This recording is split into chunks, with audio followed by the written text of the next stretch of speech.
Hello everyone, আসসালামু আলাইকুম। তোমাদের সবার দেখছো সৌরভ ভাই কিন্তু তোমাদের সালাম দিয়ে ক্লাস স্টার্ট করে নাই, দেখছো ভাইকে কিন্তু কমেন্ট সেকশনে আরে ওয়েট, আমি একটু আগে ওদেরকে বলে আসছি আমি ক্লাস নিব, তুমি বললেই হবে নাকি? না না না না না ক্লাস আজকে আমি নিচ্ছি, ঠিক আছে? এটা হবে সৌরভ না, ভাই নিচ্ছে না। এটা বললে হবে না। শোনো, মেইন কাহিনী কি? মেইন কাহিনী হলো আমার আর সৌরভ ভাইয়ের মধ্যে একটা টস হইছে, ঠিক আছে? এখন সৌরভ ভাই যদি ফিক্সিং করে তোমাদের ক্লাস নিতে চায়, আমি কি করতে পারি? টসে ফিক্সিং হইতে পারে, তোমরাই বলো। টসে তো ফিক্সিং হওয়া সম্ভব না। আমি ক্লাস নিতে আসছি, কায়েব ভাই বলে যে না, 10 এর ক্লাস যেহেতু ভাইয়া আমিই নিব, আমার নিতে দিতে চায় নাই। সো বলো, তোমাদের একটু আগে আমি বলে আসছি না যে আজকে এমন ভাবে পড়াবো যে গল্প কিভাবে পড়তে হয় তোমাদেরকে দেখাবো। সো কায়েব ভাই মাঝখান দিয়ে আসছে, বলে যে ভাইয়া আপনি নিয়েন না, আমি নেই। সো তোমরা ওই যে সবাই join একটু করে বলো তো, ফেলছে। তোমরা আমার ক্লাস দেখছো না? কার ক্লাস ভালো লাগে বেশি বলো তো? দেখো যে কাইফ ভাই নিবে, দেখছো? কাই ভাইয়া নিবে, ও তোমার স্টুডেন্ট, আগে ক্লাস করছে দেখে। ভাইয়া আজকে দেখাবো বাংলা কিভাবে পড়তে হয়। ভাইয়া আগে তোমাদেরকে বলে আসছি না। সো কাই ভাইকে বাদ দিয়ে দিই, যাও হ্যাঁ, চলে যান আপনি, সমস্যা নাই। কিন্তু সমস্যাটা হয়েছে কোন জায়গায়? সমস্যা হয়েছে আমরা দুজন টচ করছি, দুজন টচ করে মানে দুর্ভাগ্যবশত তোমাদের সৌরভ ভাই আজকে জিতে গেছে। কিন্তু এর মানে wait, এটা wait, কিন্তু সৌরভ ভাই ভাগ্যও চায় যে আমি ক্লাসটা নেই, সো এই জন্য আমি ক্লাসটা নিব। দেখছো, কাইফ ভাইয়ের ক্লাস চাই। তো নিবে কাই ভাইয়া নিবে, সমস্যা নাই। আজকে আজকে নিবে না। টস হইছে, ওই যে রক পেপার সিজারের মতো টস হয় না, ওই টসে আজকে ভাই এনিজান সৌরভ ভাই জিতে গেছে। তো আজকে সৌরভ ভাইয়ের একটু ছাইরা দেই, মানে ওই যে অনেক সময় আছে না, তোমার অনেক ভালো প্লেয়ার যে অনেক ভালো খেলে, মাঝে মাঝে যে জুনিয়র প্লেয়ারদেরকে বলে আচ্ছা ঠিক আছে আজকে একটু প্রস্তুতি ম্যাচ খেলুক। আজকে ক্লাসের পরে ভাইয়া দেখবে আজকে যে ভাইয়া আসলে- একটু তোমাদের প্রস্তুতি ম্যাচ খেলুক, নেক্সট যে গ্রামার ক্লাসটা আছে ওইটা ভাইয়া নিব, ঠিক আছে? সো এজন্যই একটু লেট হইলো আমাদের, যে কে ক্লাসটা নিবে। তো আজকে এটা ক্লাসটা সৌরভ ভাইয়ের জন্য ছেড়ে দিই, ঠিক আছে? ঠিক আছে ভাই, আপনি আসেন, দেখছো সমস্যা আরেকজন নেই। বলতেছে ফারহান সাকিব ভাইয়ের ক্লাস চাই না, এই ওই দিকে আমরা নাই। না যাই, থাক। তো আজকে ভাইয়ের ক্লাস করো, নেক্সট ক্লাসে তোমাদের সাথে দেখা হচ্ছে, আর কমেন্ট সেকশনে আমি আসি, ঠিক আছে? ভাই কিন্তু আসে তোমাদের সাথে, চলে যায় না। কাই ভাইয়া থাকেন আপনি কমেন্ট সেকশনে, কোনো সমস্যা নেই। আসি। ওকে, সো ভাইয়া আর আমার মধ্যে টসে আমাকেই জিততে হইতো, কারণ তোমাদেরকে বলে আসছি, কথা দিয়ে আসছি যে আজকের ক্লাসটা তোমাদের আমি নিব। সো আমিও চলে আসছি তোমাদের মাঝে। এখন আজকে ক্লাসটা কেন আমি নিব, তোমরা দেখতেই পাচ্ছ যে এখানে একটা গল্পের নাম দেয়া আছে, তাই না? যে প্রত্যুপকার। সো গল্পের নামটা যে দেয়া আছে, ছোটবেলায় এসএসসিতে আমি যখন পড়তাম, কাই ভাইয়া খুব চমৎকার গ্রামার ক্লাস নেয়, এইটা নিয়ে কোনো সন্দেহ নেই। বাট গল্প যখন পড়তাম, আমি খুব সুন্দর নোট করে করে পড়তাম। সো তোমাদের লিমন ভাইয়া, সুষময় ভাইয়া, কাইফ ভাইয়া সবাই একসাথে অ্যাগ্রি করছে, ভাইয়া আপনার মতো হচ্ছে নোট করে গল্প আমি তো আগে পড়িনি। সো আমি বলছি যে আমি তোমাদের সামনে আগে আজকে আমিই আসবো, গল্প কীভাবে পড়তে হয় এইটা দেখাবো, ঠিক আছে? সো কাইফ ভাইয়ার আমার মধ্যে মারামারি না, আসলে ভাইয়া তোমাদেরকে অনেক ভালোবাসে, এই জন্য তোমাদের আজকে ক্লাস নিতে চেয়েছিল। তোমাদের সাথে নেক্সট ক্লাসে কাইফ ভাইয়া দেখা হবে, ঠিক আছে? সো আজকের ক্লাসটা আমিই নিচ্ছি। সো প্রত্যুপকার আজকে আমিই পড়াবো, দেখা যাক তোমাদেরকে কী কীভাবে সহায়তা করতে পারি, পুরো ক্লাসে দেখবে। এবং আজকের ক্লাস শেষে তোমরা দেখবে যে কিভাবে বাংলা গল্প পড়তে হয়, কিভাবে গল্পের কবি পরিচিতি মনে রাখতে হয়, কিভাবে নোট করতে হয়, সবগুলো দেখা দিব, ঠিক আছে ভাইয়া? কোনো চিন্তা করার কারণ নাই, ওকে? আচ্ছা, সো একটু কমেন্টে দেখি। সোয়েব আছে, মালিহা আছে, তারপর মঞ্জু আছে, মুক্তিসুর রহমান আছে, ইশতিয়াক আছে, আফরিন জান্নাত আছে, জিহাদ আছে, তারপর কামরুন্নাহার আছে, সাবিহা আছে, তাহসিন জান্নাত আছে। ওকে, অনেকেই যুক্ত হয়ে গিয়েছো, ভেরি গুড। সো সবাই তো আমার একটু জানাও, কমেন্ট করো আমার কথা স্পষ্টভাবে শোনা যাচ্ছে কিনা এবং আমাকে তোমরা দেখতে পাচ্ছ কিনা। সো যদি ঠিকঠাক মতো দেখতে পাও এবং শুনতে পাও, আমরা একটু ক্লাসের দিকে এগিয়ে যাই ধীরে ধীরে, ঠিক আছে? সো আমার নাম হচ্ছে হাসান আল মামুন সৌরভ, তোমাদের সৌরভ ভাইয়া। সো আমি তোমাদের বাংলা এবং বিজিএস ক্লাস নিয়ে থাকি ভাইয়া, ঠিক আছে? তোমাদের বাংলা এবং বিজিএস ক্লাস আমি নিয়ে থাকি। সো আজকের এই ক্লাসে আমরা পড়বো হচ্ছে প্রত্যুপকার গল্প। তো শুরুতেই আজকের ক্লাসে আমরা কই পরিচিতি দেখবো, প্রত্যুপকার গল্পও দেখবো এবং এমসিকিউ করব, ঠিক আছে? সো একদম পুরো কমপ্লিট প্যাকেজ থাকবে। তোমাদের সামনে কি বলো তো, সামনে কি বড় একটা ইন্টারন্যাশনাল ম্যাচ আছে না? সো ইন্টারন্যাশনাল ম্যাচটা কি আসলে? ম্যাচটা হচ্ছে এসএসসি পরীক্ষা।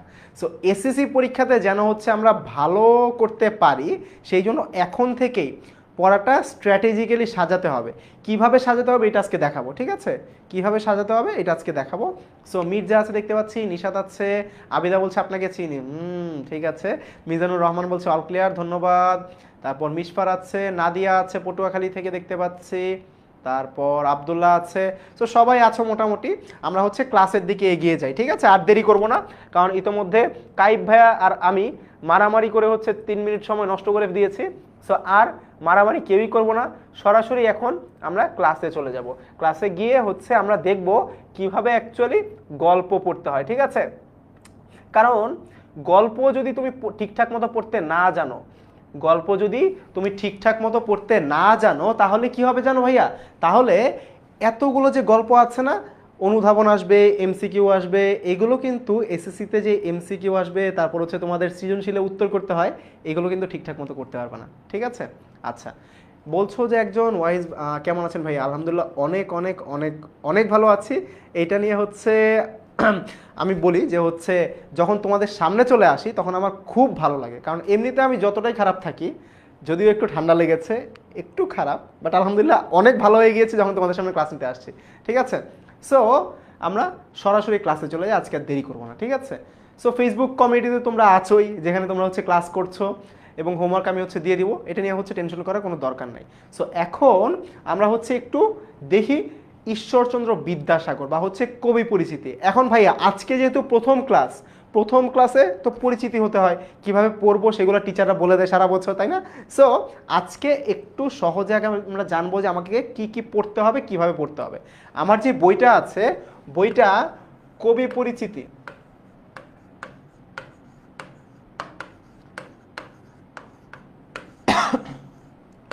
মাস্ট পড়তে হবে। কবি পরিচিতি কেন মাস্ট পড়তে হবে ভাইয়া জানো? বাংলাতে কিন্তু অনেক এ প্লাস ছুটে যায়। কি কারণে? কারণ তারা এমসিকিউতে খারাপ করে। এখন এমসিকিউতে খারাপ করার মূল জায়গাটাই হচ্ছে তাদের এই যে কবি পরিচিতি থাকে এবং লাইন বাই লাইন ধরে ধরে পড়ে না। এই কারণেই হচ্ছে দেখা যায় যে পরবর্তীতে গিয়ে তারা হচ্ছে ওই এমসিকিউতে সাফার করার কারণে যেই গ্যাপটা পড়ে, এই গ্যাপটা আসলে এ প্লাস পাওয়ার ক্ষেত্রে বড় একটা বাধা হয়ে দাঁড়ায়, জানো? সো এই কারণে পরবর্তীতে তারা আসলে এ প্লাসটা মিস করে যায়। ঠিক আছে? এ প্লাসটা পায় না। সো এই জন্য আমরা একদম শুরু থেকে প্রত্যেকটা কবি পরিচিতি একদম ডিটেলসে আলাদা আলাদাভাবে পয়েন্ট পয়েন্ট করে পড়বো, যেন আমাদের মনে থাকে, মাথায় থাকে। ঠিক আছে ভাইয়া? যেন আমাদের মাথায় থাকে এবং মনে থাকে, এই জন্য আমরা প্রত্যেকটা কবি পরিচিতি আলাদা আলাদা করে পড়বো। ঠিক আছে? প্রত্যেকটা কবি পরিচিতি আলাদা আলাদা করে পড়বো। সো এটা নিয়ে কোনো টেনশন করার দরকার নেই। ঠিক আছে ভাইয়া? ওকে, চলো। সো আমরা শুরুতে দেখব যে হচ্ছে বলা হচ্ছে ঈশ্বরচন্দ্র বিদ্যাসাগরের জন্ম। সো ঈশ্বরচন্দ্র বিদ্যাসাগর আমাদের 1820 সালের 26শে সেপ্টেম্বর জন্মগ্রহণ করেন। 1820 সালের 26শে সেপ্টেম্বর। এগুলো একটু খাতায় নোট করো ভাইয়া। ঠিক আছে? সো আমি তোমাকে বলি, বাংলার জন্য একটা নোট খাতা তৈরি করে ফেলবে। কি করবে? একটা নোট খাতা। ওইখানে কি করে ভাইয়া, এই যে ভাইয়া তোমাদেরকে লাইন বাই লাইন ধরে ধরে পড়াচ্ছি না, লাইন বাই লাইন, এই যে মিম আক্তার বলেছে ভাইয়া এমসিকিউ তো অনেক ভুল হয়, ভুলতে হবেই, কারণ হচ্ছে যদি তুমি কবি পরিচিতি ঠিকঠাক মতো না পড়ো, গল্প ঠিকঠাক মতো না পড়ো, ভুলতে হবেই।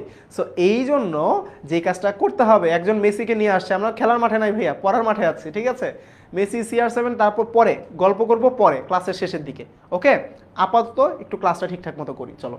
সো এই যে কবি পরিচিতির নোটগুলো আমরা করব, নোট করার পরবর্তীতে যখন রিভিশন দিবে তুমি এসএসসির আগে দিয়ে, ওইটাই তোমার হবে হচ্ছে সেরা একটা তোমার নোটবুক। বুঝতে পেরেছ ভাই? আমাদের কি বাংলা দ্বিতীয় পত্র নিবে না? অবশ্যই নিব খাদিজাতুল কুবরা, কোনো টেনশন করার দরকার নেই। ঠিক আছে? ওকে, এখন এই যে ঈশ্বরচন্দ্র বিদ্যাসাগর, তিনি 1820 সালের 26শে সেপ্টেম্বর ভারতের পশ্চিমবঙ্গের মেদিনীপুর জেলার হচ্ছে বীরসিংহ গ্রামে, দেখো আমি যেগুলো বক্স করছি, এই বক্সের বিষয়গুলো কিন্তু এমসিকিউর জন্য ইম্পর্টেন্ট। তোমরা তোমাদের বইটা খুলে ফেলো, বই খুলে হচ্ছে বক্সগুলো হচ্ছে বক্স করে নাও, বা হচ্ছে তোমাদের খাতায় লিখে ফেলো শর্টে আমার মতো করে পয়েন্ট আকারে। ঠিক আছে? আচ্ছা, সাল মনে থাকে না, শোয়েব বলছো কি করবো ভাইয়া? সহজ উপায়। সাল মনে না থাকার কারণ কি জানো? কারণ হচ্ছে ধরো তোমরা মনে করো যে অনেক সাল মনে রাখতে হবে, আসলে ব্যাপারটা এরকম না। ব্যাপারটা হচ্ছে তুমি আগে হচ্ছে সবগুলো নোট করবে। ভালো কথা ভাইয়া, তো পড়াচ্ছি, প্রত্যেকটা সাল এভাবে নোট করবে। নোট করার পর কার পর কে জন্মগ্রহণ করেছে এটা আলাদা সিরিয়ালি সাজাবে। তাহলে যেটা হবে তোমার সহজে মাথায় থাকবে যে এত সালে উনি জন্মগ্রহণ করেছিলেন, তারপরের সালে উনি জন্মগ্রহণ করেছিলেন। সো এটা হচ্ছে টেকনিক। কারণ তুমি ধরো একবার 1820-এ গেলে, আবার বললো 1899, আবার চলে আসলো 1827। সো হজবরল একটা অবস্থা তৈরি হয়ে যাবে। ঠিক আছে? যার কারণে আমাদেরকে সিরিয়ালি আমরা হচ্ছে যখন পরবর্তীতে নোট করে ফেলবো তখন হচ্ছে আমাদের ইজি হয়ে যাবে। ঠিক আছে? সো প্রথম যে পয়েন্টটা ছিল যে আমাদের জন্ম 1820 সালের 26শে সেপ্টেম্বর ভারতের পশ্চিমবঙ্গের মেদিনীপুর জেলা এবং বীরসিংহ গ্রামে। তার মূল নামটা হচ্ছে ঈশ্বরচন্দ্র বন্দ্যোপাধ্যায়। মূল নামটা কি? ঈশ্বরচন্দ্র বন্দ্যোপাধ্যায়। মূল নাম কি? ঈশ্বরচন্দ্র বন্দ্যোপাধ্যায়। ঠিক আছে? আচ্ছা, এটা কি লাইভ হচ্ছে আবিদ হাসান? হ্যাঁ ভাইয়া লাইভ হচ্ছে, তোমার কমেন্টও দেখা যাচ্ছে লাইভ, ঠিক আছে। ঈশ্বরচন্দ্র বন্দ্যোপাধ্যায়। সো তার একটা চমৎকার উপাধি ছিল, নামটা কি জানো? এটা হচ্ছে বিদ্যাসাগর। তার চমৎকার উপাধিটা হচ্ছে বিদ্যাসাগর, তাকে বিদ্যাসাগর বলা হয়। ওকে, দুঃখিত, যেহেতু আগেই বলেছি আমার কিছুটা ঠান্ডা লেগেছে, যার কারণে হয়তো বা ক্লাসে একটু মনে হতে পারে যে ভাইয়া সমস্যা হচ্ছে। আমি চেষ্টা করব যতটুকু সম্ভব আমার বেস্টটা দেওয়ার, ঠিক আছে। সো যেই জায়গায় ছিলাম আমরা, ঈশ্বরচন্দ্র বিদ্যাসাগর আমাদের কি ডাকা হয়ে থাকে। সো এই যে ঈশ্বরচন্দ্র বিদ্যাসাগর আমরা ডাকছি, দেখো তার আসল নাম কিন্তু ছিল ঈশ্বরচন্দ্র বন্দ্যোপাধ্যায়, ঠিক আছে। এখন আচ্ছা, ওকে, ঠিক আছে সৃষ্টিমণ্ডল, তোমার এই কমেন্টটা আমি মাথায় রাখলাম, আমি ছন্দ আকারে আলাদা করে নোট করে দিব, ঠিক আছে। আমিও কিন্তু এরকম ছন্দ আকারেই হচ্ছে পড়তাম, ঠিক আছে। সো সৃষ্টি একটা কমেন্ট করেছে যে ভাইয়া আমাদের যেই গ্রন্থগুলো আছে, বইয়ের কবি পরিচিতি এর গ্রন্থ, বইয়ের নাম, এগুলো যদি একটু ছন্দ করে নোট করে দিতেন তাহলে ভালো হতো। তোমরাও কি তাই চাও? একটু বলো তো। আচ্ছা, অ্যাপসে না, এটা হচ্ছে ফেসবুক লাইভে হচ্ছে, ঠিক আছে। আবিদ দর্দ। আচ্ছা, ওকে। খাদিজাতুল, এটা কিন্তু বইয়ের লাইনগুলো এখানে লেখা আছে ভাইয়া, ঠিক আছে, বইয়ের লাইনগুলো এখানে লেখা। সো তিনি ছিলেন আসলে কলকাতা সংস্কৃত কলেজের ছাত্র, এবং তার দুইটা ভাষায় পাণ্ডিত্য ছিল, অর্থাৎ তিনি ভালো পারতেন। সেগুলো হচ্ছে সংস্কৃত এবং ইংরেজি ভাষা, সংস্কৃত এবং ইংরেজি ভাষা, ঠিক আছে ভাইয়া।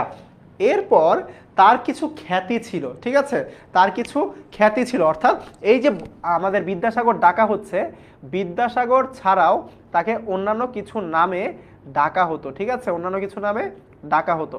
যেমন কি দেখো, বলা হচ্ছে দয়ার সাগর, পণ্ডিত, শিক্ষাবিদ, সমাজ সংস্কারক, খ্যাতিমান লেখক, ঠিক আছে। এটা পিছনে চলে গিয়েছে, আমি লিখে দেই, খ্যাতিমান লেখক এবং বাংলা গদ্যের জনক, ঠিক আছে। ওকে, সো আচ্ছা, এইটা পিডিএফ আকার দিবেন না, এটা স্লাইড তোমরা আশা করি পেয়ে যাবে। সো স্ক্রিনশট নিয়ে নাও, নোট তো করতেই হবে, ঠিক আছে। নোট করো যেন হচ্ছে তোমাদের পরবর্তীতে পড়তে সুবিধা হয়, ঠিক আছে। আমরা পরের স্লাইডে চলে যাচ্ছি। আচ্ছা, পরের স্লাইডে যেটা বলা হচ্ছে যে বাংলা বর্ণমালাকে নতুন বিন্যাসে সাজিয়ে 1855 সালে বিদ্যাসাগর প্রকাশ করেন শিশু পাঠ্য বই বর্ণ পরিচয়, ঠিক আছে।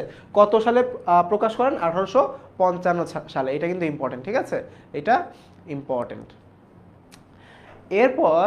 এরপর বলা হচ্ছে, আচ্ছা হাবিবা বলছো এটা কত পার্সেন্ট কমন এক্সামের জন্য। এখন তুমি যদি না পড়ার আগেই কমন খুঁজতে যাও তাহলে তো তোমার পড়া হবে না। পড়া কখনো মাথায় রাখবা, পড়া কখনো হচ্ছে কমনের জন্য পড়বা না, তুমি হচ্ছে জানার জন্য পড়তে হবে। এরপর তোমার যখন এক্সামের কথা চিন্তা করবা তখন হচ্ছে তুমি গিয়ে চিন্তা করো যে কিভাবে ভালো করব, ঠিক আছে। আগে হচ্ছে তোমাকে ভাবতে হবে কিভাবে আমি হচ্ছে ভালোভাবে জ্ঞানটা অর্জন করতে পারি, ঠিক আছে।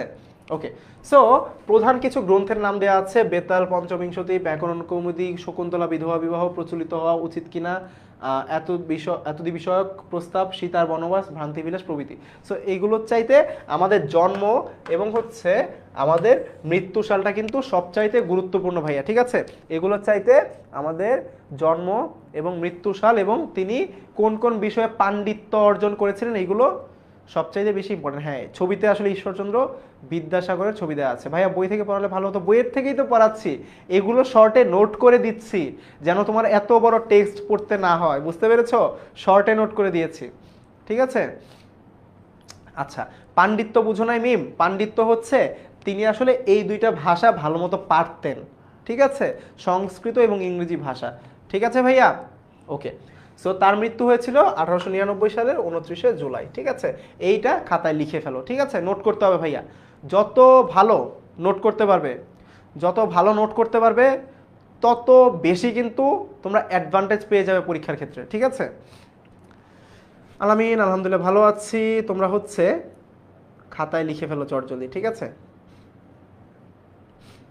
ওকে, ঠিক আছে, সো আমরা সামনের দিকে আগাই, আমরা এবার মূল গল্পটার দিকে যাই। সবাই বইটা খুলে ফেলো ভাইয়া, যাদের কাছে বই নেই খাতা নিয়ে ফেলো, যাদের কাছে বই নেই খাতা নিয়ে ফেলো। ওকে, সো মূল গল্পে বলা হচ্ছে আলী ইবনে আব্বাস নামে এক ব্যক্তি মামুন নামক খলিফার প্রিয় পাত্র ছিলেন। সো আলী ইবনে আব্বাস সো দেখো, আলী ইবনে আব্বাস নামে একজন ব্যক্তি একজন খলিফার একজন খলিফার হচ্ছে প্রিয় পাত্র, মানে পছন্দের পাত্র, যাকে হচ্ছে সে পছন্দ করে। ঠিক আছে, যাকে হচ্ছে সে পছন্দ করে। আচ্ছা, সো মাস্টার বুকে কিন্তু এটা নেই ভাইয়া, ঠিক আছে, মাস্টার বুকে এটা নেই।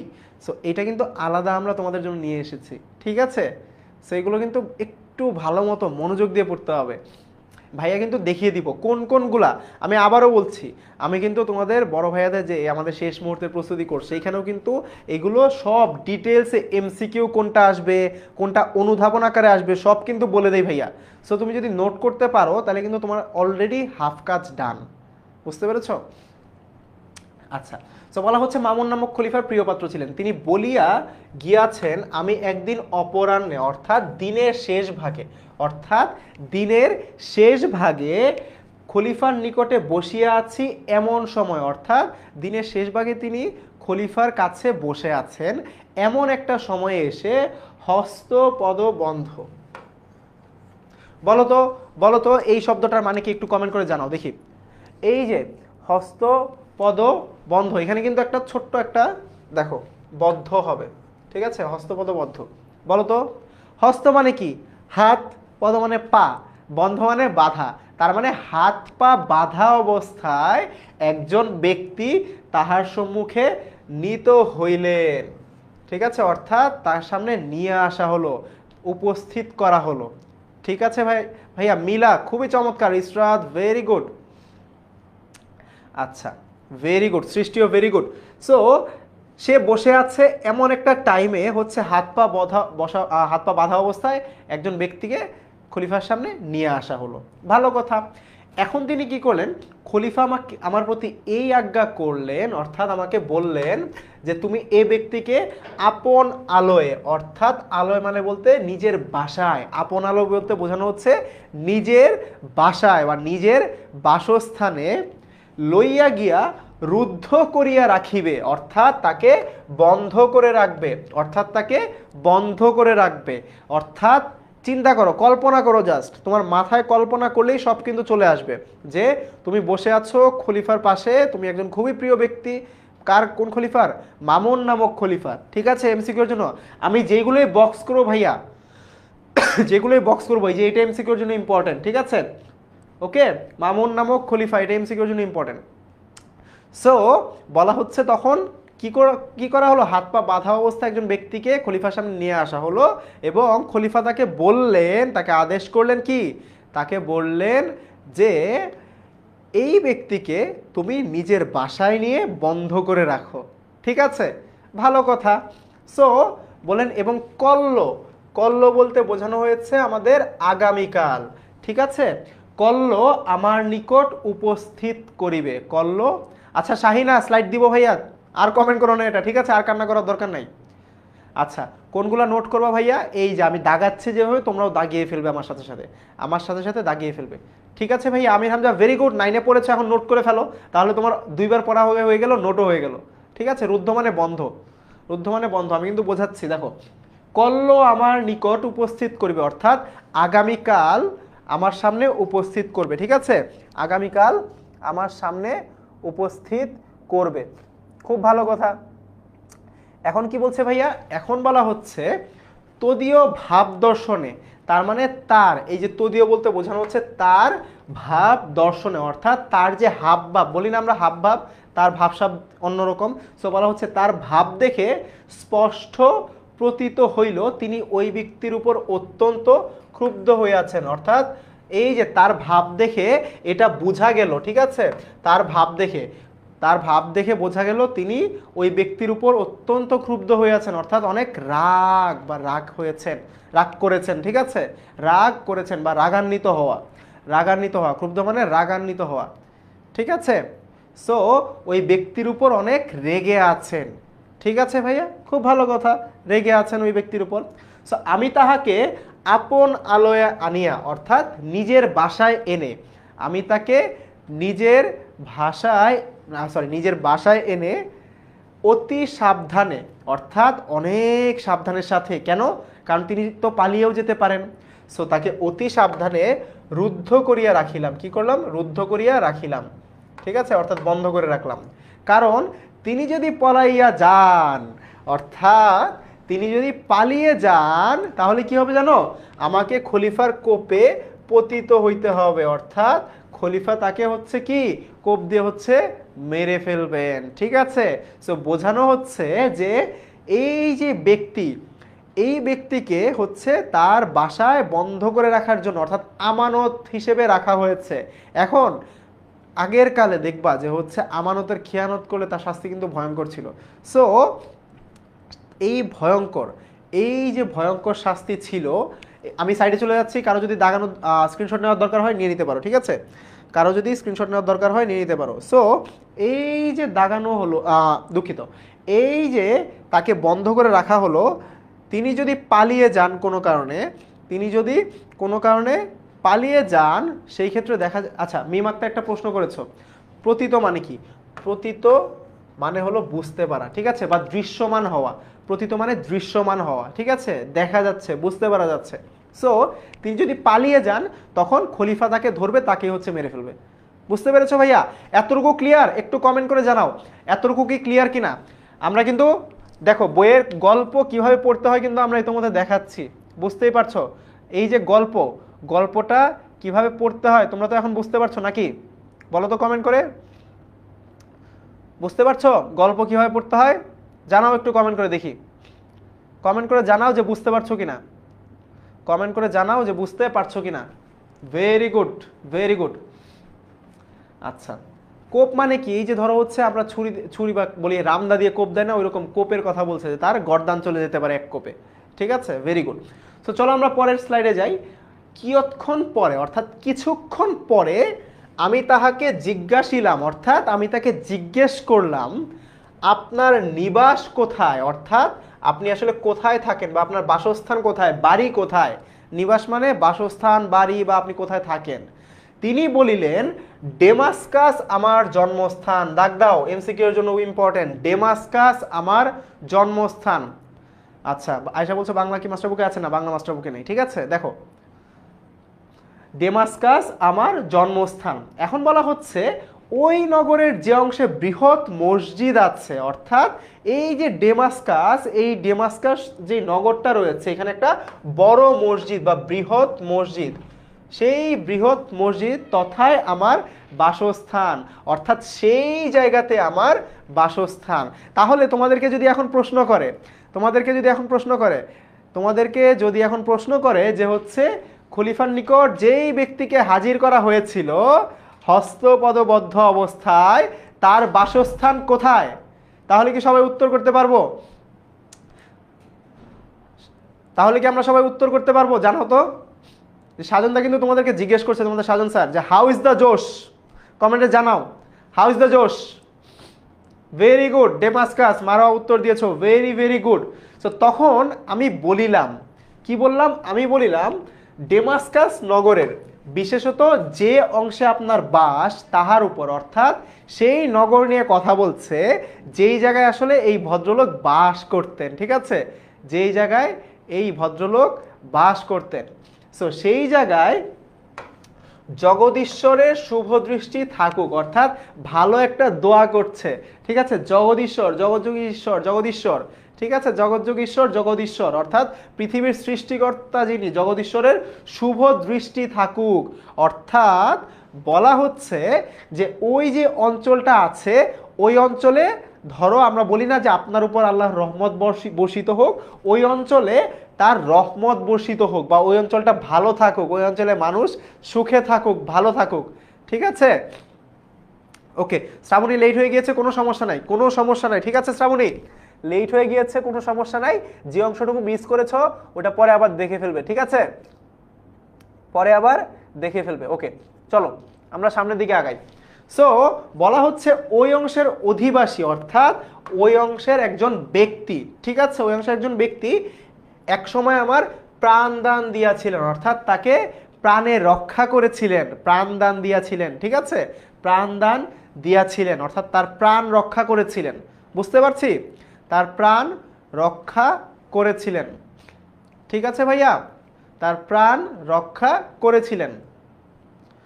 ওকে, ঠিক আছে। সো এতটুকু ক্লিয়ার সবার? এতটুকু কি ক্লিয়ার সবার? একটু কমেন্ট করে জানাও তো দেখি এতটুকু ক্লিয়ার কিনা। এতটুকু ক্লিয়ার কিনা জানাও। আচ্ছা, নোটের বিষয়ে বুঝান। নোট হচ্ছে, দেখো তোমার সামনে বইটা আছে, সো যার সামনে বই নাই সে হচ্ছে শব্দগুলো লিখে নিবা। এই যে বললাম যে হচ্ছে আপনার নিবাস কোথায়, এই কথাটা কে বললেন? এই কথাটা কে বললেন বলো তো? আপনার নিবাস কোথায় কোথায়, এটা ক নাম্বারে চলে আসতে পারে। এরপর ওই যে ভদ্রলোক যাকে হচ্ছে আটক করা হয়েছে, তার বাসস্থান কোথায় ছিল? কোথায়? ডেমাস্কাস। ঠিক আছে, ডেমাস্কাসে। সো এই প্রশ্নগুলো এইভাবে আসতে পারে। এই জন্য এই যে আমি বক্স করে দিচ্ছি, বক্স করা আর আন্ডারলাইন, আমারটা দেখে দেখে দাগ দিয়ে ফেলবে। ভাইয়ার সাথে নোট করো, দেখবা বইটা মনে হবে যে তোমার হচ্ছে একদম পরিচিত একটা বই। আমার বই সব সময় আমি যখন পড়ি, এখনও তো ভার্সিটিতে পড়ালেখা করি, সো পড়ার টাইমে যখন আমি হচ্ছে আমার বইগুলো নেই, আমি হচ্ছে এখনও নোট করি, এত বড় হওয়ার পরেও। ঠিক আছে, সো নোট যত করতে পারবে তত হচ্ছে তোমার জন্য সুবিধা। ওকে, সবার ক্লিয়ার? Very good. চলো, এখন বললো আমার এই কথা শুনিয়া তিনি সবিশেষ জানিবার নিমিত্ত ইচ্ছা প্রকাশ করিলে, আমি সাইডে চলে আসছি, তোমাদের স্ক্রিনশট লাগলে নিয়ে নাও। অনেকে হয়তো বা বই নেই, অনেকের কাছে বলছো, অনেকের কাছে বই নেই বলছো।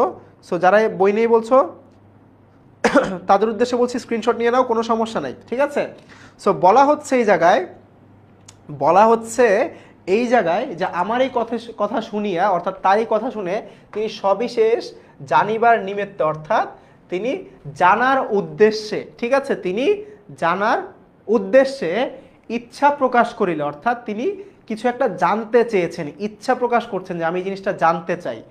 তখন আমি বলিতে আরম্ভ করিলাম, ঠিক আছে, এখানে একটা স্পেস হবে, আমি বলিতে আরম্ভ করিলাম, বহু বৎসর পূর্বে ডেমাস্কাসের শাসনকর্তা পদচ্যুত হইলে, অর্থাৎ সেই অঞ্চলটা যে হচ্ছে রাজত্ব করতো বা যে রাজা ছিল, তার যে শাসনকর্তা ছিল, তিনি যখন সেখান থেকে পদচ্যুত হয়ে যান, তাকে পদচ্যুত করা হয়, তখন তিনি তদীয় পদে অধিষ্ঠিত হন, অর্থাৎ তিনি সেই পদে হচ্ছে অধিষ্ঠিত হয়েছিলেন। ঠিক আছে, সেই পদে অধিষ্ঠিত হয়েছিলেন। আমি তাহার সমভিব্যাহারে তথায় গিয়েছিলাম। এখন কেউ কি আমাকে বলতে পারবা যে এই সমভিব্যাহার বলতে কি বোঝায়? এই সমভিব্যাহার বলতে কি বোঝায় দেখি বলো তো, বলো, কে উত্তর দিতে পারো দেখি, দেখি কে উত্তর দিতে পারো, দেখি কে উত্তর দিতে পারো সমভিব্যাহারে। ঠিক আছে, কে উত্তর দিতে পারো, কে উত্তর দিতে পারো দেখি একসাথে। মিরা হাসান, তারপর দেখতে পাচ্ছি মিরা হাসান বলছে টুগেদার।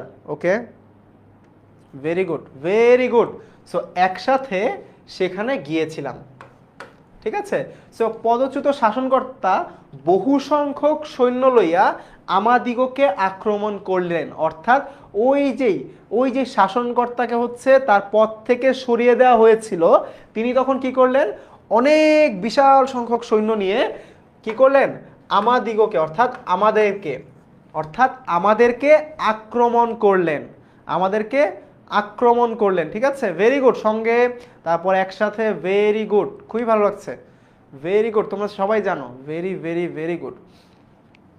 আচ্ছা, সো এখন বলা হচ্ছে যে আমি প্রাণ ভয়ে পলাইয়া, অর্থাৎ এত এত সৈন্য নিয়ে আসছে, তখন তিনি নিজের প্রাণের ভয় নিয়ে পালিয়ে গেলেন। পালিয়ে কোথায় গেলেন? এক সম্ভ্রান্ত লোকের, অর্থাৎ একজন ভদ্রলোকের বাড়িতে প্রবিষ্ট হইলাম। বলো এবার প্রবিষ্ট শব্দের অর্থ কি?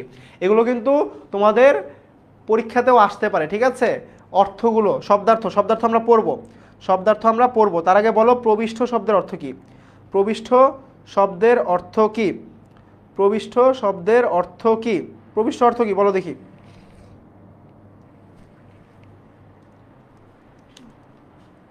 আচ্ছা, কেউ উত্তর দিতে পারছো না। সো আমি একজন ভদ্রলোকের বাড়িতে ঢুকলাম। ঠিক আছে, প্রবিষ্ট হইলাম বলতে ঢুকাকে বোঝানো হয়। ঠিক আছে, উপস্থিত হওয়া বা ঢুকা। Very good, very good Nishat, Tamjid, Durjoy, very good. So আমি সেই জায়গায়, সেই বাড়িতে উপস্থিত হলাম।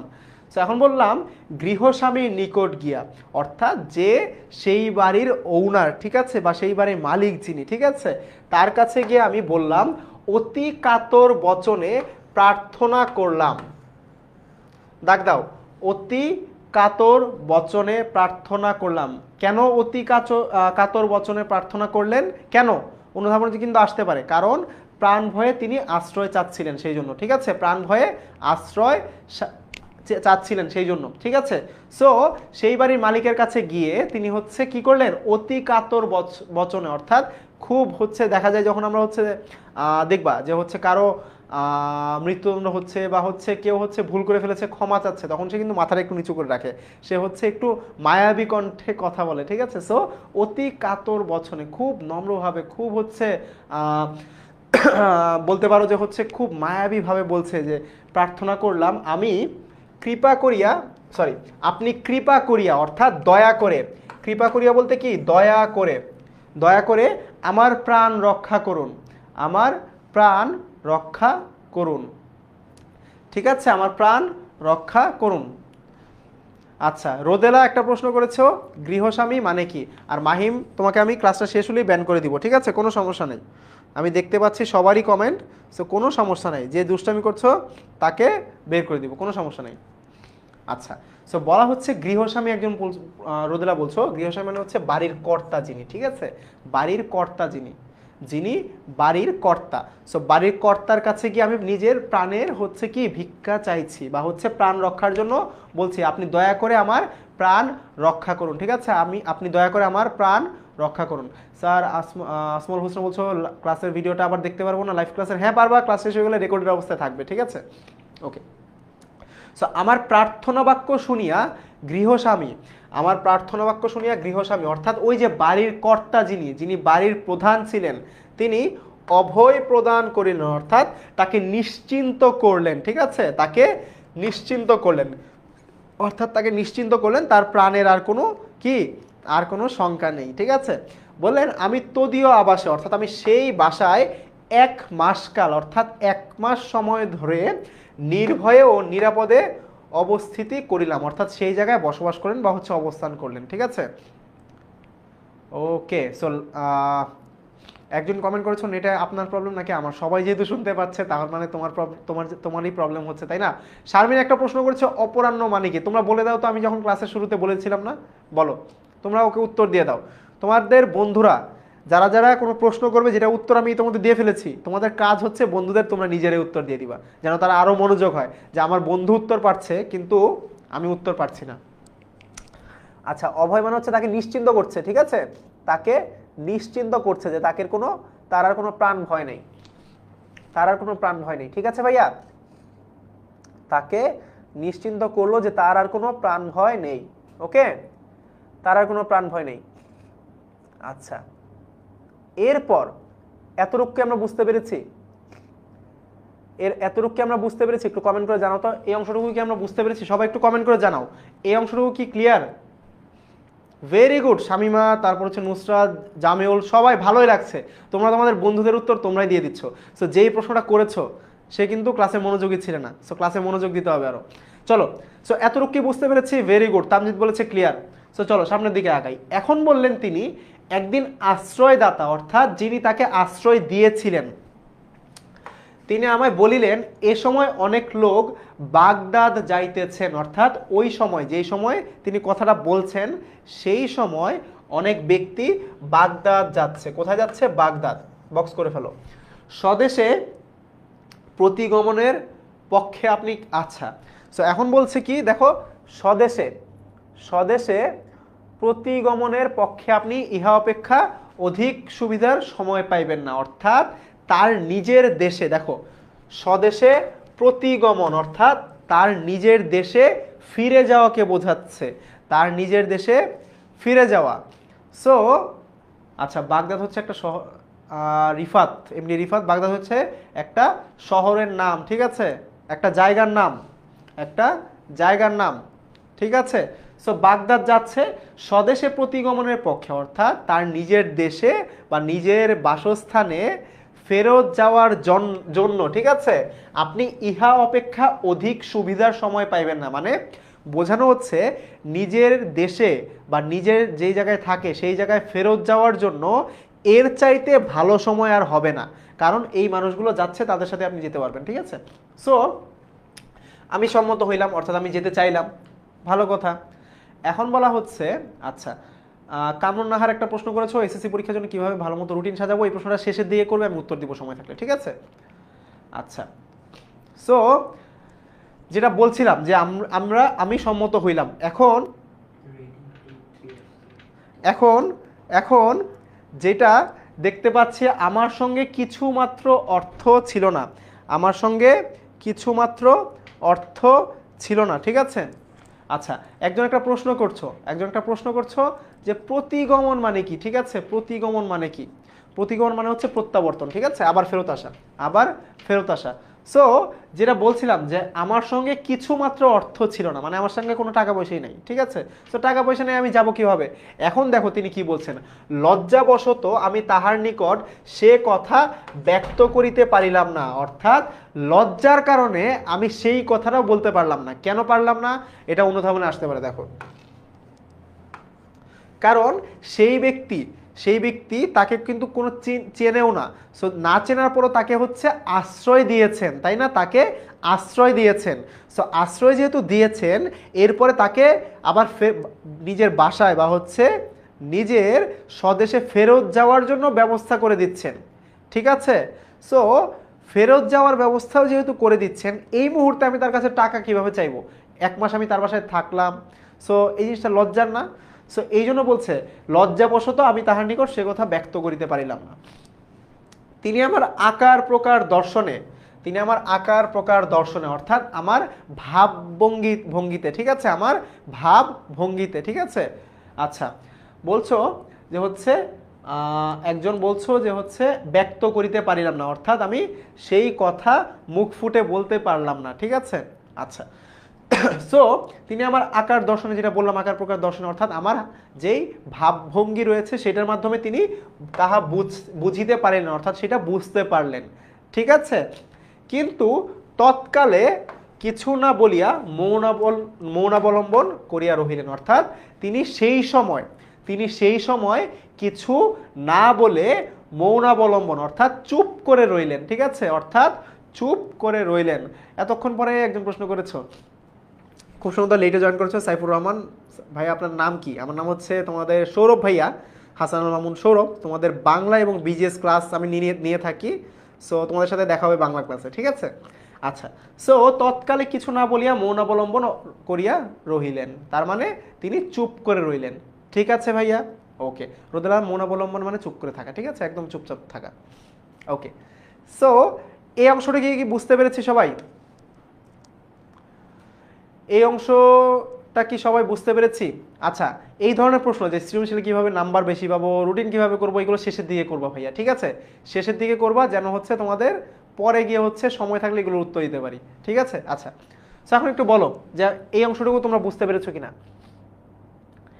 এই অংশটুকু তোমরা বুঝতে পেরেছো কিনা, এই অংশটুকু তোমরা বুঝতে পেরেছো কিনা? ওকে, ভেরি গুড, চলো সামনের দিকে আগাই। এরপর কি বলা হচ্ছে, তিনি আমার জন্য যে সমস্ত উদ্যোগ করিয়া রাখিয়াছিলেন, অর্থাৎ তিনি সেই ব্যক্তির জন্য যেই সকল ব্যবস্থা করে রেখেছিলেন, ঠিক আছে? যে সকল ব্যবস্থা করে রেখেছিলেন, অর্থাৎ একটা মানুষ তার নিজের দেশে যাওয়ার জন্য তো কিছু ব্যবস্থা করতে হবে। সো তিনি বলা হচ্ছে যে সমস্ত উদ্যোগ গ্রহণ করিয়া রাখেছিলেন, অর্থাৎ যে সকল ব্যবস্থা নিয়েছিলেন প্রস্থান দিবসে, অর্থাৎ ত্যাগ করার দিন, বাসস্থান ত্যাগ করার দিন, ঠিক আছে?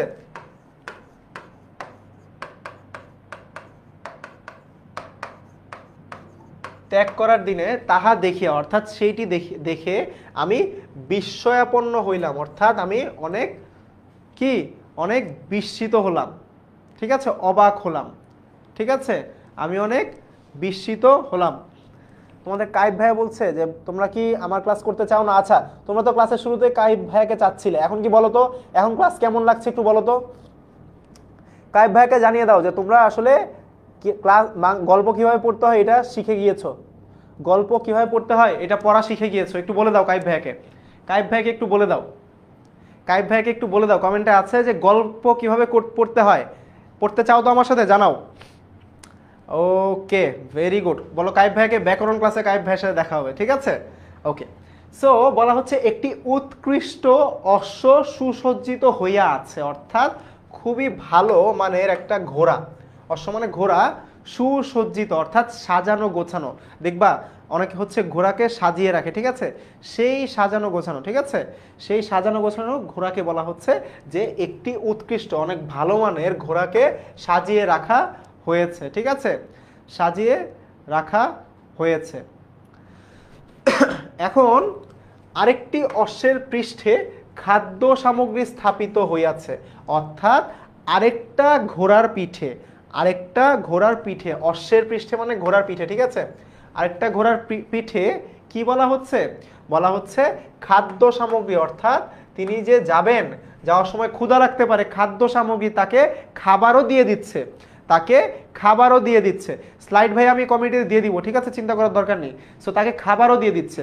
আর পথে আমার পরিচর্যা করার নিমিত্ত, অর্থাৎ আমার পরিচর্যা করার জন্য, ঠিক আছে, একটি ভৃত্য প্রস্থানার্থে প্রস্তুত হইয়া রইয়াছে। দেখো মানে এই যে তিনি যাবেন, তিনি যাওয়ার জন্য তাকে একজন ভৃত্য বলতে তার অনুগত বা চাকরও বলতে পারো, ঠিক আছে, তাকে অনুগত, তার অনুগত থাকবে, তিনি যেই সকল কাজগুলো বলবেন সেগুলো করে দিবেন, বা চাকরও বলতে পারে, ভৃত্য বলতে আসলে চাকরকে বোঝানো হয়। সো তার জন্য একজন চাকরও হচ্ছে সেই প্রস্থানার্থে, অর্থাৎ যেই জায়গা থেকে তিনি প্রস্থান করবেন সেই জায়গায়, ঠিক আছে, যে জায়গা থেকে তিনি যাবেন সেই জায়গায়, ঠিক আছে, সেই জায়গায় তিনি প্রস্তুত হয়ে আছেন।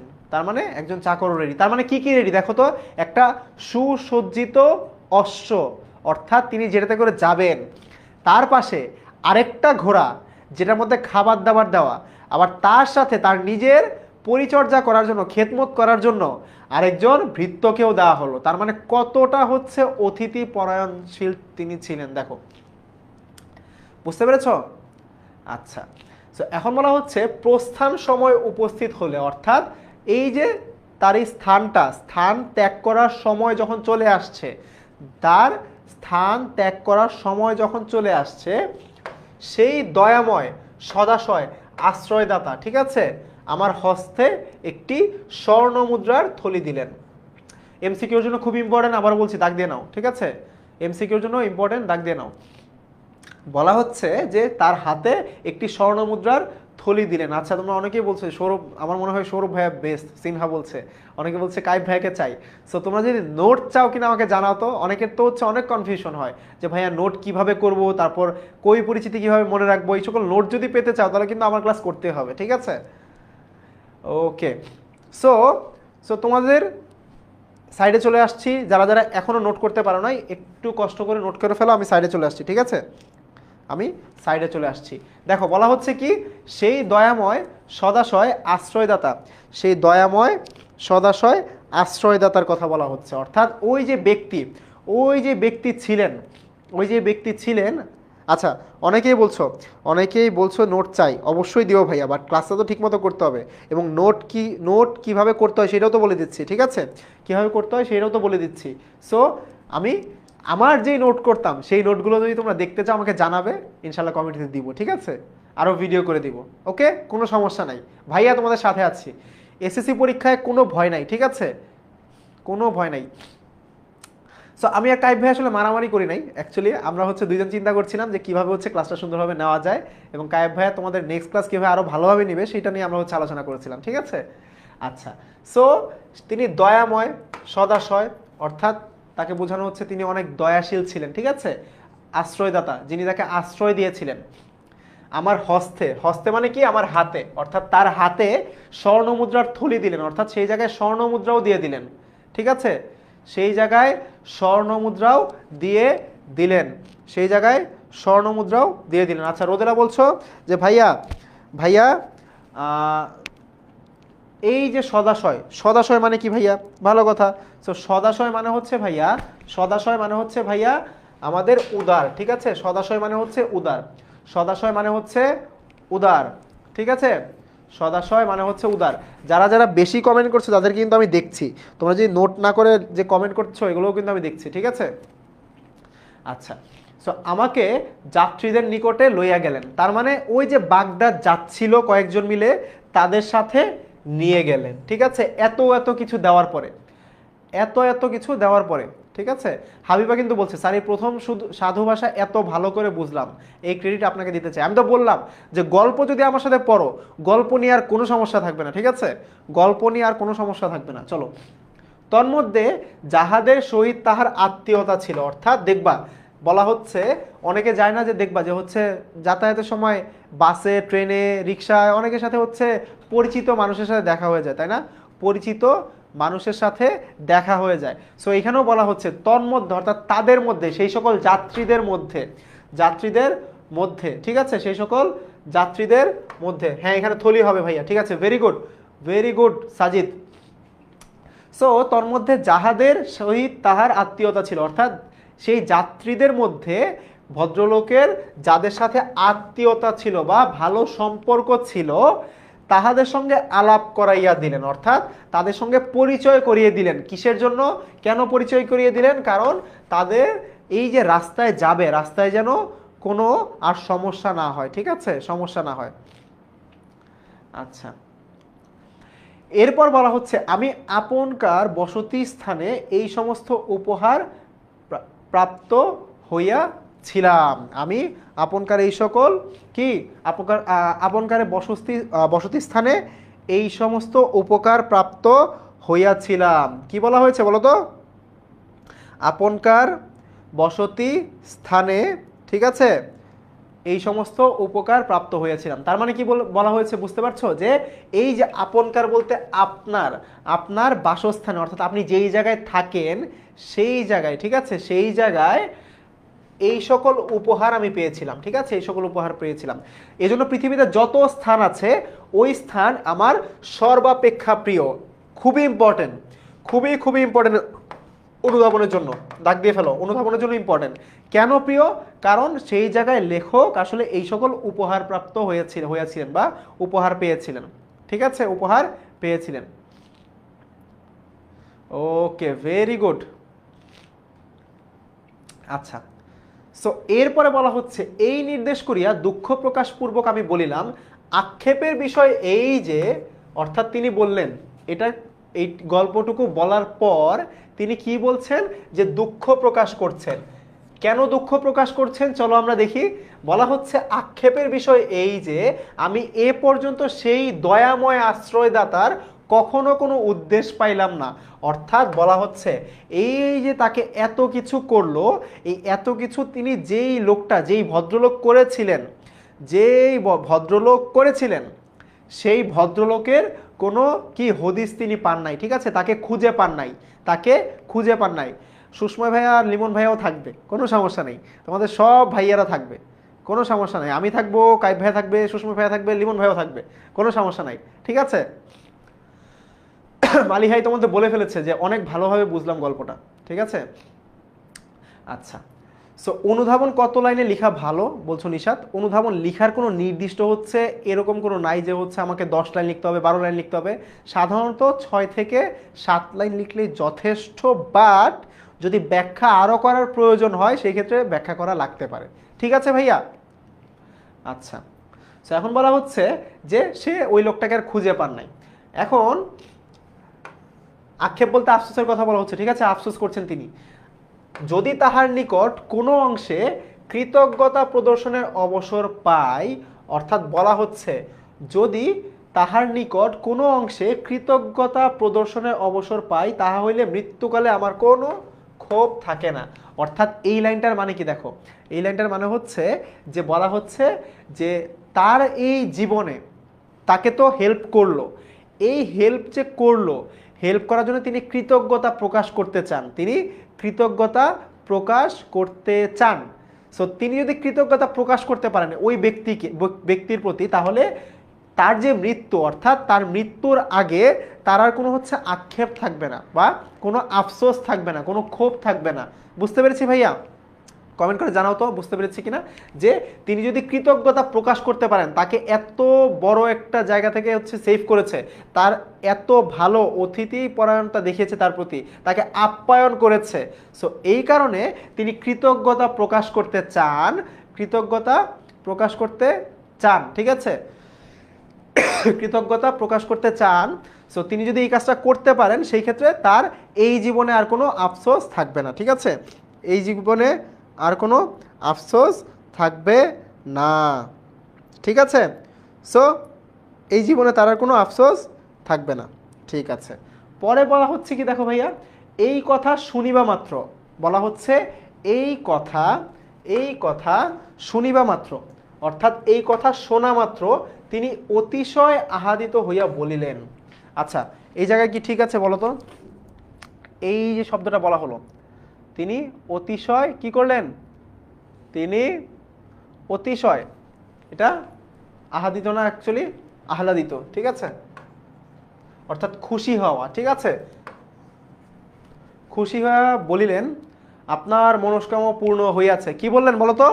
আপনার মনস্কামনা পূর্ণ হইয়াছে। তার মানে কি দেখো, তিনি অনেক খুশি হয়ে বললেন, তিনি অনেক খুশি হয়ে বললেন আপনার মনস্কামনা, অর্থাৎ আপনার মনের ইচ্ছা, আপনার মনের ইচ্ছা, ঠিক আছে? আপনার মনের ইচ্ছা, আচ্ছা হ্যাঁ ঠিক আছে, আপনার মনের ইচ্ছা পূর্ণ হইয়াছে, ঠিক আছে? মনের ইচ্ছা পূর্ণ হইয়াছে, মনের ইচ্ছা পূর্ণ হইয়াছে, ঠিক আছে? মনের ইচ্ছা পূর্ণ হইয়াছে। সো এখন কি বলছে? আপনি যে ব্যক্তির কথা উল্লেখ করলেন, আচ্ছা অতিশয় আহ্লাদিত মানে অনেক খুশি হয়ে, ঠিক আছে? অনেক খুশি হয়ে বললেন যে আপনার মনের ইচ্ছা পূর্ণ হয়েছে, ঠিক আছে? সো তিনি বললেন আপনি যে ব্যক্তির উল্লেখ করিলেন সে এই, অর্থাৎ এতদিন তাকে যে খুঁজছিল সে নিজেই আজকে তার দরবারে হাজির হয়ে গিয়েছে, ঠিক আছে? সেই ব্যক্তি হচ্ছে, তিনি নিজেই উপস্থিত হয়ে কি তার মনের ইচ্ছা পূরণ করেছেন, ঠিক আছে? আচ্ছা, সো মারোয়া, তোমার মনের ইচ্ছা আমি পূরণ করতে পারবো না ভাইয়া, তোমার ব্রেকের দরকার হলে তুমি নিজে ব্রেক নিয়ে আসো, কোনো সমস্যা নেই, ঠিক আছে? বাকিরা কিন্তু ব্রেক চায় না, ঠিক আছে? আর ব্রেক ছাড়াও আমাদের তোমার এই মনের ইচ্ছা পূরণ করতে আমি পারলাম না, অত্যন্ত দুঃখিত ভাইয়া, ঠিক আছে? তো সবার মনের ইচ্ছা তো সবসময় পূরণ হয় না, তাই না? কোনো সমস্যা নাই, পরবর্তীতে এই ক্লাস শেষ হলে তোমার মনের ইচ্ছা পূরণ হয়ে যাবে, ঠিক আছে? আচ্ছা, সো বলা হচ্ছে আপনি যে ব্যক্তির কথা উল্লেখ করিলেন সে এই হতভাগ্যই আপনাকে 1 মাস আপন আলোয়ে, অর্থাৎ এই নিজের ব্যক্তি, হতভাগ্য বলতে নিজেকেই বলছে, ঠিক আছে? নিজেকেই বোঝানো হচ্ছে, ওই ব্যক্তি নিজেকেই বোঝাচ্ছে, ঠিক আছে? আহ্লাদিত অর্থ হচ্ছে খুশি হওয়া ভাইয়া, খুশি হওয়া, ঠিক আছে? খুশি হয়ে বললেন 1 মাস আপন আলোয়, অর্থাৎ নিজের বাড়িতে, আপন আলোয় বলতে নিজের বাড়িতে, ঠিক আছে? নিজের বাড়িতে কি রাখিয়াছিলেন, ঠিক আছে? আচ্ছা, এটা কিন্তু মামুনের কথা বলা হচ্ছে না, ঠিক আছে? দেখো, এটা কিন্তু মামুনের কথা বলা হচ্ছে না। দেখো আবারও যাই, আমরা প্রথম স্লাইডে যাই। আলী ইবনে আব্বাস নামে এক ব্যক্তি মামুন নামক খলিফার প্রিয় পাত্র ছিলেন। খলিফার নাম কি ছিল বলো? খলিফার নাম কি ছিল বলো? খলিফার নাম কি ছিল বলো? তোমরা বলো, খলিফার নাম কি ছিল? চট জলদি বলে দাও, খলিফার নাম কি ছিল? খলিফার নাম কি ছিল? চট জলদি বলো দেখি, খলিফার নাম কি ছিল? Very good Nazmul Islam, Rodela, very good, very very good Pipu. So যারা এইটা নিয়ে কনফিউশনে আছো, কনফিউশনে কিন্তু থাকা যাবে না ভাইয়া, কনফিউশনে থাকা যাবে না, ঠিক আছে? কনফিউশনে থাকা যাবে না, ওকে। চলো পরের স্লাইডে যাই। পরে বলা হচ্ছে তাহার এই কথা শুনিয়া আমি চমকিয়া উঠিলাম, অর্থাৎ আমি চমকে উঠলাম তার এই কথা শুনে, সবিশেষ অভিনিবেশ সহকারে। বলো এবার, সবিশেষ অভিনিবেশ শব্দের অর্থ কি? অভিনিবেশ, আমি সাইডে চলে আসছি, বলে দাও চট জলদি। অভিনিবেশ, অভিনিবেশ শব্দের অর্থ কি? অভিনিবেশ শব্দের অর্থ কি? দেখি কে কে উত্তর দিতে পারো অভিনিবেশ শব্দের অর্থ। আচ্ছা, কারো উত্তর আসেনি এখন পর্যন্ত। অভিনিবেশ বলতে বোঝানো হচ্ছে মনোযোগ, ঠিক আছে? আমি অত্যন্ত বিশেষ মনোযোগ, সবিশেষ বলতে বিশেষ মনোযোগ দিয়ে, ঠিক আছে? বিশেষ মনোযোগ দিয়ে কিয়ৎক্ষণ নিরীক্ষণ করিয়া, অর্থাৎ কিছুক্ষণ ধরে তাকে নিরীক্ষণ করে তাহাকে চিনিতে পারলাম। অর্থাৎ বলছে আমি শুরুতে চমকে গেলাম, চমকে গিয়ে কি করলাম, সবিশেষ অভিনিবেশ সহকারে অর্থাৎ বিশেষ মনোযোগ দিয়ে তাকে আমি কিছুক্ষণ দেখলাম, মনোযোগ দিয়ে নিরীক্ষণ করলাম বলতে বোঝানো হচ্ছে দেখলাম, পরীক্ষা করলাম। সো তাহাকে চিনিতে পারিলাম অর্থাৎ সবশেষে তাকে চিনতে পেরেছে, তাকে চিনতে পেরেছে। আহ্লাদে পুলকিত হয়ে অর্থাৎ খুশিতে অনেক আনন্দিত হয়ে অশ্রুপূর্ণ নয়নে অর্থাৎ তার চোখ দিয়ে পানি পড়ছে, এরকম চোখ দিয়ে পানি পড়ছে, কান্না আসছে, এইরকম চোখে আলিঙ্গন করিলাম অর্থাৎ তার সাথে কোলাকুলি করলো, ঠিক আছে, তার সাথে কোলাকুলি করলো, ঠিক আছে ভাইয়া। তার মানে এতদিন পর তাকে পেয়েছে, পেয়ে তাকে হচ্ছে অশ্রুসিক্ত হয়ে গিয়েছে, তার হচ্ছে ইমোশন হচ্ছে একদম বের হয়ে আসছে। সো তাকে কি করছে, তাকে হচ্ছে কোলাকুলি করলো তার সাথে। বলা হচ্ছে তাহার হস্ত ও পদ হইতে অর্থাৎ তার হাত পা থেকে লৌহ শৃঙ্খল, ঠিক আছে, অর্থাৎ লোহার যে শিকল ছিল, লোহার যেই শিকল ছিল, ঠিক আছে। তোমরা অনেকে বলছো মনের মানুষ পেয়ে গিয়েছে কিনা, মনের মানুষ পাই নাই ভাইয়া, মনের মানুষ পাই নাই, ঠিক আছে, মনের মানুষ পাই নাই, তোমরা ভুল বিষয়ে চিন্তা করছো। যাই হোক, যাই হোক, আমরা হচ্ছে পড়ায় ফেরত আসি, ঠিক আছে, আমরা পড়ায় ফেরত আসি। চলো সামনের দিকে আগাই, চলো সামনের দিকে আগাই। এখন কি বলছে দেখো, বলছে যে লৌহ শৃঙ্খল খুলিয়া দিলাম এবং কি দুর্ঘটনা ক্রমে তিনি খলিফার কোপে পতিত হইয়াছেন তাহা জানিবার নিমিত্তে নিতান্ত ব্যগ্র হইলাম। আচ্ছা, ব্যগ্র হইলাম, বলো তো ব্যগ্র শব্দের অর্থ কি? চলো, ব্যগ্র শব্দের অর্থ কি? হ্যাঁ মুস্তারিন, ঈদ কয়েকদিন পরেই, ঈদ ঈদ ঈদ এসেছে, ঈদ এখনো আসে নাই, কয়েকদিনের মধ্যে চলে আসবে, ঠিক আছে, ঈদ কয়েকদিনের মধ্যে চলে আসবে। সো বলো ব্যগ্র অর্থ কি? ঠিক আছে, আচ্ছা, ওকে।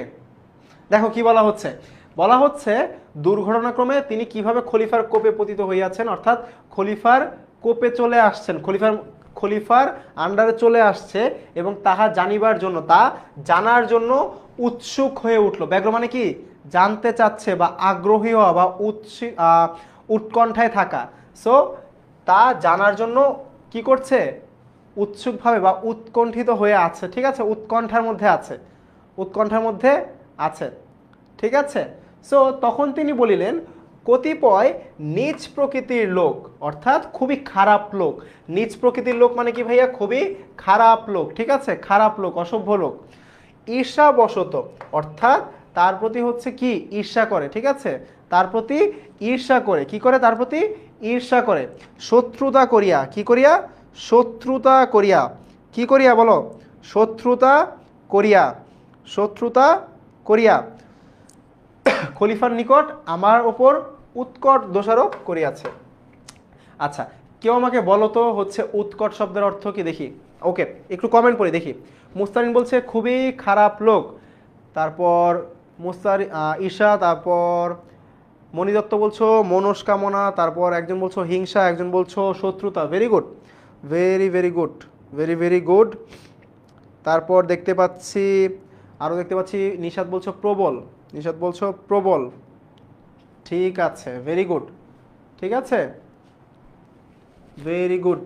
আচ্ছা, ধরো তোমার হচ্ছে কাউকে দেখতে পারো না তুমি, ঠিক আছে, কাউকে তুমি দেখতে পারো না, মানে হচ্ছে তার ভালো হচ্ছে এটা তোমার ভালো লাগছে না, যে হচ্ছে আরে ও তো অনেক ভালো হয়ে যাচ্ছে, ওর হচ্ছে অনেক উপরের দিকে উঠতেছে, এটা দেখা হচ্ছে তোমার মধ্যে একটা হচ্ছে নিজের মধ্যে একটা খারাপ ফিলিংস হচ্ছে, যা না ওর হচ্ছে ও উঠছে এটা আমার ভালো লাগছে না, অর্থাৎ অন্যের ভালো দেখতে পারে না, এই ব্যাপারটা হচ্ছে ঈর্ষান্বিত হওয়া, ঠিক আছে, ঈর্ষান্বিত হওয়া, ঠিক আছে।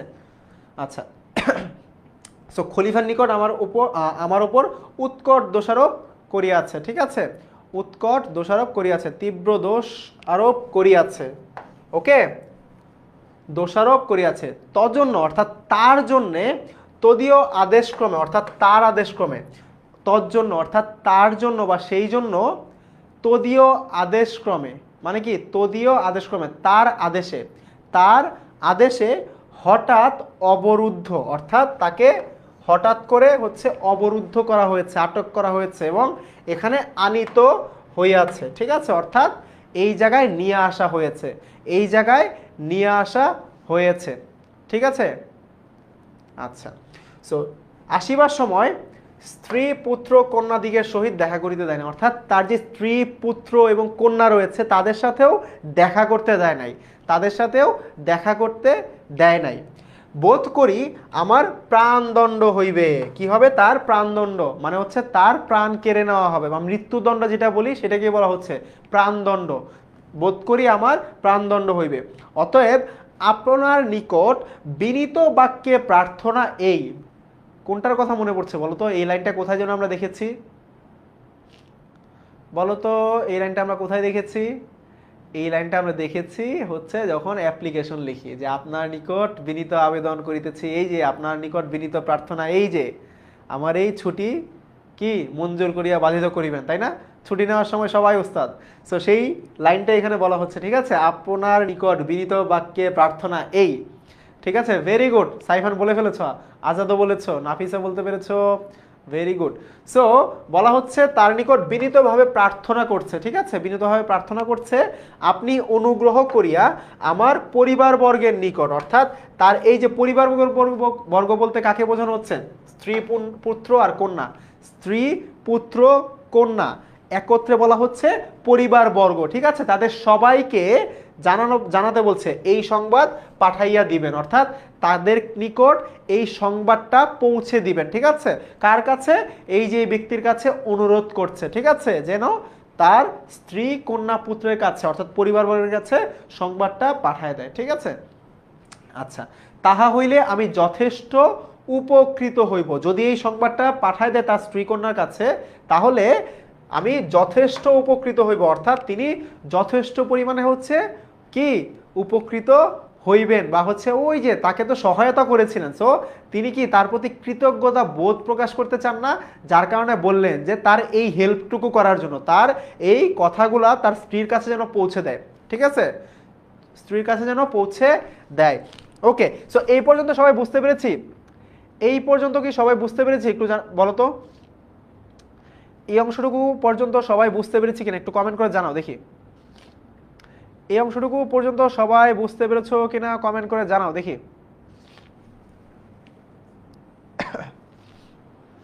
Very good. আচ্ছা, অনেকে হচ্ছে উল্টাপাল্টা কমেন্ট করছে, দুই একজন আমি জানি, তাদেরকে করতে দাও তাদের মতো, ঠিক আছে? তাদেরকে করতে দাও, তারা হচ্ছে এসএসসিতে এমনিও ভালো করবে না। সো এসএসসিতে যাদের হচ্ছে ভয় আছে তারা কিন্তু ঠিকঠাক মতো পড়ালেখা করছো, আর দুই একজন যারা আছো তাদেরকে এমনিতে হচ্ছে আইডেন্টিফাই করতে পারলে ব্যান করে দেবো ক্লাস শেষে, কোনো সমস্যা নেই, ঠিক আছে? তোমরা মনোযোগ দিয়ে ক্লাস করো ভাইয়া, ঠিক আছে? দেখো বলা হচ্ছে তাহারই প্রার্থনা শুনিয়ে আমি বলিলাম, না না, আপনি এক মুহূর্তের জন্য প্রাণনাশের আশঙ্কা করিবেন না, অর্থাৎ তাকে বললাম যে দরকার নাই, না না, আপনি এক মুহূর্তের জন্য, অর্থাৎ এক সেকেন্ডের জন্য প্রাণনাশের আশঙ্কা করিবেন না, অর্থাৎ তার যেই প্রাণদণ্ড হওয়ার ভয়টা ছিল, সেই প্রাণদণ্ড হওয়ার ভয়টা আর মনের মধ্যে রাখতে মানা করছে। কেন? আপনি এই মুহূর্তে হইতে স্বাধীন, অর্থাৎ তাকে স্বাধীন করে দিচ্ছে, তাকে হচ্ছে বলে দিচ্ছে আপনি মুক্ত, ঠিক আছে? আপনি মুক্ত। এই বলিয়া, কি বললেন? এই বলিয়া তিনি কি করলেন? পরবর্তীতে তাকে কিছু স্বর্ণ মুদ্রা দিবেন, তাই তো? পাথেয় স্বরূপ সহস্র স্বর্ণ মুদ্রার একটি থলি তাহার সঙ্গে হস্তে দিয়া বলিলাম, কি বলিলাম? এই বলিয়া পাথেয় স্বরূপ, এই বলিয়া পাথেয় স্বরূপ, ঠিক আছে? এখন অনেকের প্রশ্ন হচ্ছে, ভাইয়া পাথেয় স্বরূপ মানে কি? পাথেয় স্বরূপ মানে কি? আচ্ছা, পাথেয় মানে হচ্ছে পথের খরচ, ঠিক আছে? পাথেয় মানে কি? পথের, সো পথের খরচের জন্য সহস্র স্বর্ণ মুদ্রা। কত এমসিকিউর জন্য ইম্পর্টেন্ট, সহস্র মানে 1000, সহস্র স্বর্ণ মুদ্রার, অর্থাৎ 1000 স্বর্ণ মুদ্রার একটি থলি তাহার হস্তে দিয়ে, অর্থাৎ হাতে দিয়ে বললাম আপনি অবিলম্বে প্রস্থান করুন, আপনি এই মুহূর্তে কোনো বিলম্ব না করে এই জায়গা প্রস্থান করুন, অর্থাৎ ত্যাগ করুন, এবং স্নেহাস্পদ পরিবারবর্গের সহিত মিলিত হইয়া সংসার যাত্রা সম্পন্ন করুন, অর্থাৎ তার যে পরিবারবর্গ, তারা তো হচ্ছে কি, তাদের তো কত হচ্ছে খুবই আদর করে, তাই না? তাদেরকে তো খুবই আদর করে, তাই তো? সো এই যে স্নেহাস্পদ এইটা স্নেহাস্পদ বলতে আসলে বোঝানো হচ্ছে স্নেহভাজন, ঠিক আছে, যাদেরকে স্নেহ করা হয়। সো তাদেরকে যে স্নেহ করে সেই স্নেহ করা পরিবারবর্গ অর্থাৎ তার স্ত্রী পুত্র কন্যা তাদের কথা বলা হচ্ছে। লোকমান হোসেন প্রস্থান মানে হচ্ছে স্থান ত্যাগ করা, ঠিক আছে। সো সেই পরিবারবর্গের সাথে মিলিত হইয়া একত্রিত হইয়া সংসার যাত্রা সম্পন্ন করুন, অর্থাৎ তার নিজের লাইফ লিড করুক, সংসার সম্পন্ন করুক, ঠিক আছে। ওকে, আপনাকে ছাড়িয়া দিলাম, আপনাকে ছাড়িয়া দিলাম, আপনাকে ছাড়িয়া দিলাম অর্থাৎ তাকে ছেড়ে দিল। ওকে, তাকে ছেড়ে দিল। এজন্য আমার ওপর খলিফার মর্মান্তিক ক্রোধ ও দেশ জন্মিবে, ঠিক আছে। অর্থাৎ আমার উপর খলিফার মর্মান্তিক ক্রোধ অর্থাৎ প্রচণ্ড পরিমাণে হচ্ছে রাগ আসবে, ঠিক আছে, রাগ আসবে, ঠিক আছে, বা রাগ বা ঘৃণা, ঠিক আছে, ঘৃণা। তাহাতে সন্দেহ নাই অর্থাৎ খলিফার মনে এই যে ভদ্রলোক, ঠিক আছে, এই ভদ্রলোকের প্রতি অনেক রাগ আসবে, ঘৃণা আসবে, কিন্তু তাহাতে কোনো সন্দেহ নাই, এতে কোনো কনফিউশন নাই। তাহলে কিন্তু যদি আপনার প্রাণ রক্ষা করিতে পারি তাহা হইলে সেজন্য আমি বিন্দুমাত্র দুঃখিত হইব না, বা হচ্ছে অনুমাত্র দুঃখিত হইব না। অর্থাৎ বলা হচ্ছে যদি সেই ভদ্রলোকের প্রাণ রক্ষা করতে পারে তাহলে সে বিন্দুমাত্র হচ্ছে কি বিন্দুমাত্র দুঃখিত হবে না বা চিন্তাও করবে না। ওকে, বিন্দুমাত্র দুঃখিত হবে না। কেন? কারণ এই ব্যক্তি হচ্ছে তার প্রাণ রক্ষা করেছিল। সো এখন বিপদের দিনে তার প্রাণ রক্ষা করা কিন্তু এই ভদ্রলোকের কর্তব্য, ঠিক আছে, ভদ্রলোকের কর্তব্য। চলো, এতটুকু কি বুঝতে পেরেছি? এতটুকু কি বুঝতে পেরেছি? হ্যাঁ, অহনা তোমাকে দেখতে পাচ্ছি, কোনো সমস্যা নাই। নোট করছো তো ঠিকঠাক মতো? ওকে, ভেরি গুড। চলো, আমার প্রস্তাব শুনিয়া তিনি বলিলেন, আপনি যাহা বলিতেছেন আমি কখনোই তাহাতে সম্মত হইতে পারিব না। অর্থাৎ কতটা ভালো ব্যক্তি দেখো, তাকে মুক্ত করে দিচ্ছে কিন্তু তাও সে সেটাতে সম্মত হবে না বা তার সাথে কি একমত গ্রহণ করবে না। আমি এত নিচাশয় ও স্বার্থপর নহি যে, অর্থাৎ সে এত নিচু ব্যক্তি বা স্বার্থপর ব্যক্তি না যে কিছুকাল পূর্বে যে প্রাণের রক্ষা করিয়াছি আপন প্রাণ রক্ষার্থে এক্ষণে সেই প্রাণের বিনাশের কারণ হইব। দাগ দাও বলতে কি বোঝানো হয়েছে? যে কিছুকাল পূর্বে দাগ দাও অনুধাবনের জন্য, কিছুকাল পূর্বে যে প্রাণের রক্ষা করিয়াছি আপন প্রাণ রক্ষার্থে এক্ষণে সেই প্রাণের বিনাশের কারণ হইব। বলা হচ্ছে যে আমি এতটাও হচ্ছে আমি স্বার্থপর না, যেই জন্য আমি যে কি করব, আমার নিজের জীবন রক্ষা করার জন্য কয়েকদিন আগে আমি আপনার জীবন রক্ষা করেছি, এখন আমার নিজের জীবন রক্ষার জন্য আমি আবার আপনার জীবনকে বিপদে ফেলাবো। আমি এতটাও খারাপ মানুষ না। সো এটাই বলা হচ্ছে আমি এতটাও খারাপ মানুষ না, ঠিক আছে। বলা হচ্ছে তাহা কখনো হইবে না, এটা কখনো হতে পারে না। যাহাতে খলিফা আমার উপর আচ্ছা, এই জায়গায় কি বলা হচ্ছে? যাহাতে খলিফা আমার উপর অক্রোধ হন, আপনি দয়া করিয়া তাহার যথোপযুক্ত চেষ্টা করুন। বলা হচ্ছে অক্রোধ, অর্থাৎ যেই জিনিসটাতে খলিফা তার উপর হচ্ছে আসলে রাগ করেন না, ঠিক আছে, যাতে খলিফা তার উপর রাগ না করেন সেই জিনিসটাই যেন কি যথোপযুক্ত চেষ্টা করে, অর্থাৎ যথাযোগ উপযুক্ত সন্ধি বিচ্ছেদে আসতে পারে যথাযোগ উপযুক্ত অবায়ের পর উ থাকলে কি হচ্ছে ওকার হয়ে যাচ্ছে, যথাযোগ উপযুক্ত যথোপযুক্ত চেষ্টা দেখুন, অর্থাৎ তাকে সেই চেষ্টা করতে বলছে। সো এখান থেকে কিন্তু সন্ধি বিচ্ছেদ শিখে ফেলতে পারো, ঠিক আছে। আচ্ছা দেখো, বলা হচ্ছে অক্রোধ মানে হচ্ছে যেই বিষয়টার উপর যেই কাজটা করলে কোনো রাগ হবে না, ঠিক আছে, যেই কাজটা করলে কোনো রাগ হবে না। সো তাহা হইলেই আপনার প্রকৃত কৃতজ্ঞতা প্রদর্শন করা হইবে। ওই যে বলছে যে আমি আপনার প্রতি কৃতজ্ঞতা প্রদর্শন করতে চাই, সো আমি আপনার প্রতি কৃতজ্ঞতা প্রকাশ করতে চাই। এই জন্য আচ্ছা, এই ছেলেটা কে আমি তারপর দেখি। চিকেন নামে একটা ছেলে ঢুকেছে, সে একটু পর হচ্ছে উল্টাপাল্টা কমেন্ট করতে আসে, করে হচ্ছে আবার উধাও হয়ে যায়। ক্লাসটা শেষ হোক, তারপর হচ্ছে ওকে সুন্দর মতো ব্যান করে দিব, কোনো সমস্যা নেই। আচ্ছা, সো দেখো বলা হচ্ছে তাহা হইলেই আপনার প্রকৃত কৃতজ্ঞতা প্রদর্শন করা হইবে, ঠিক আছে, তাহা হইলেই আপনার প্রকৃত কি কৃতজ্ঞতা প্রকাশ করা হইবে। অর্থাৎ তিনি যে কৃতজ্ঞতা প্রকাশ করতে চাইছিলেন সেই কৃতজ্ঞতা তখনই তিনি প্রকাশ করতে পারবেন, ঠিক আছে। আচ্ছা, সো বলা হচ্ছে যদি আপনার চেষ্টা সফল না হয় তাহা হইলেও আমার কোনো ক্ষোভ থাকিবে না, তাহা হইলেও আমার কোনো ক্ষোভ থাকিবে না। অর্থাৎ তিনি চেষ্টা করুক, চেষ্টা করে যদি তিনি নাও পান, চেষ্টা করে যদি তিনি নাও পান, ঠিক আছে, তাও তার উপর কোনো ক্ষোভ থাকবে না, ঠিক আছে, তার উপর কোনো ক্ষোভ থাকবে না, ঠিক আছে। ওকে, চলো সামনের দিকে আগাই, একদম শেষের দিকে চলে আসছি আমরা, গল্পটা একদম শেষের দিকে আছি। তো বলা হচ্ছে পরদিন, আচ্ছা, সো এই পর্যন্ত, আচ্ছা এই পর্যন্ত বলো যে হচ্ছে তোমরা সবাই বুঝতে পেরেছো কিনা, তোমরা সবাই বুঝতে পেরেছো কিনা একটু বলো। অনেকেই বলছো, দেখতে সিনহা বলছো সৌরভ ভাই অনেক ভালো বোঝান, অসংখ্য ধন্যবাদ। তারপর দেখতে পাচ্ছি আচ্ছা, অনেকে হোমওয়ার্কের কথা জানতে চাচ্ছ। জেনাত বলছে this is my first class, but ভাইয়া আমি অনেক এনজয় করছি। অসংখ্য ধন্যবাদ, আমারও ভালো লাগছে তুমি তোমার ফার্স্ট ক্লাসে অনেক এনজয় করছো, খুবই ভালো লাগছে। ওকে, ঠিক আছে, চলো সামনের দিকে আগাই। বলা হচ্ছে পরদিন প্রাতঃকালে অর্থাৎ সকালে ভোরবেলা, ভোরবেলা আমি খলিফার নিকট উপস্থিত হইলাম। ভোরবেলা আমি খলিফার নিকট উপস্থিত হইলাম। তিনি জিজ্ঞাসা করিলেন, সে লোকটি কোথায়, তাহাকে আনিয়াছ? অর্থাৎ তাকে খোঁজা শুরু করেছে, যে লোকটাকে দায়িত্ব দিয়েছিল যেন রেখে দেয়, ঠিক আছে। এই বলিয়া তিনি ঘাতককে ডাকাইয়া, অর্থাৎ যিনি হত্যা করবেন অ্যাকচুয়ালি, ঠিক আছে, প্রাণদণ্ড নিবেন, ঠিক আছে, প্রস্তুত হইতে আদেশ দিলেন। অর্থাৎ ঘাতককে ডাকলেন, যিনি হচ্ছে আসলে প্রাণ নাশ করবেন বা তাকে হত্যা করবেন। তখন আমি তাহার চরণে পতিত হইয়া, অর্থাৎ তার পায়ে পা ধরে বিনীত ও কাতর বচনে বলিলাম, অর্থাৎ অত্যন্ত অত্যন্ত অনুরোধ করলাম। কি করলাম? ধর্মাবতার। দেখবো মুভিতে অনেক বলে ধর্মাবতার, ঠিক আছে, ধর্মাবতার, ধর্মাবতার, ইওর অনার বলে না, ইওর অনার। সো এইটাই হচ্ছে ধর্মাবতার। ওই ব্যক্তির বিষয়ে আমার কিছু বক্তব্য আছে, অর্থাৎ তিনি কিছু বলতে চান, ঠিক আছে, তিনি কিছু বলতে চান। অনুমতি হইলে সবিশেষ সমস্ত আপনকার গোচর করি, ঠিক আছে। আচ্ছা, তোমাদেরকে এই অর্থটা তো পড়িয়েছে, আপনকার, বলো এখন মানে কি?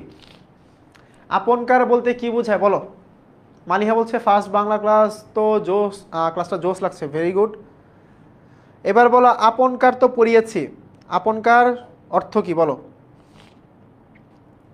বলো বলো, আপনকার বলতে কি বোঝায়?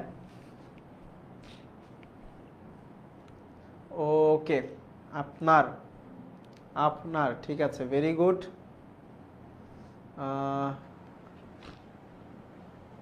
আচ্ছা, সব কিছু বলছে যে সব কিছু আপনার নিকট উপস্থাপন করি, ঠিক আছে, সব কিছু আপনার নিকট উপস্থাপন করি, উপস্থাপন করি। সো অনুমতি যদি দেন তিনি সব কিছু উপস্থাপন করবে, ঠিক আছে, সব কিছু আপনার নিকট উপস্থাপন করি। এই কথা শুনিয়া মাত্র তাহার কোপানল প্রজ্বলিত হইয়া উঠিল। এখন বলো কোপানল মানে কি, বলো কোপানল মানে কি, কোপানল মানে কি? আচ্ছা, তোমরা কি হচ্ছে এমসিকিউ নিয়ে একটা গেম খেলতে যাও ছোট্ট, বলো তো,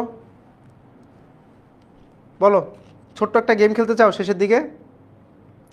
যদি চাও তাহলে হচ্ছে আমরা খেলতে পারি, ঠিক আছে, ভেরি গুড। ক্রোধ বলছো, ক্রোধের লাল আগুন বলছো তাসদিদ, তারপর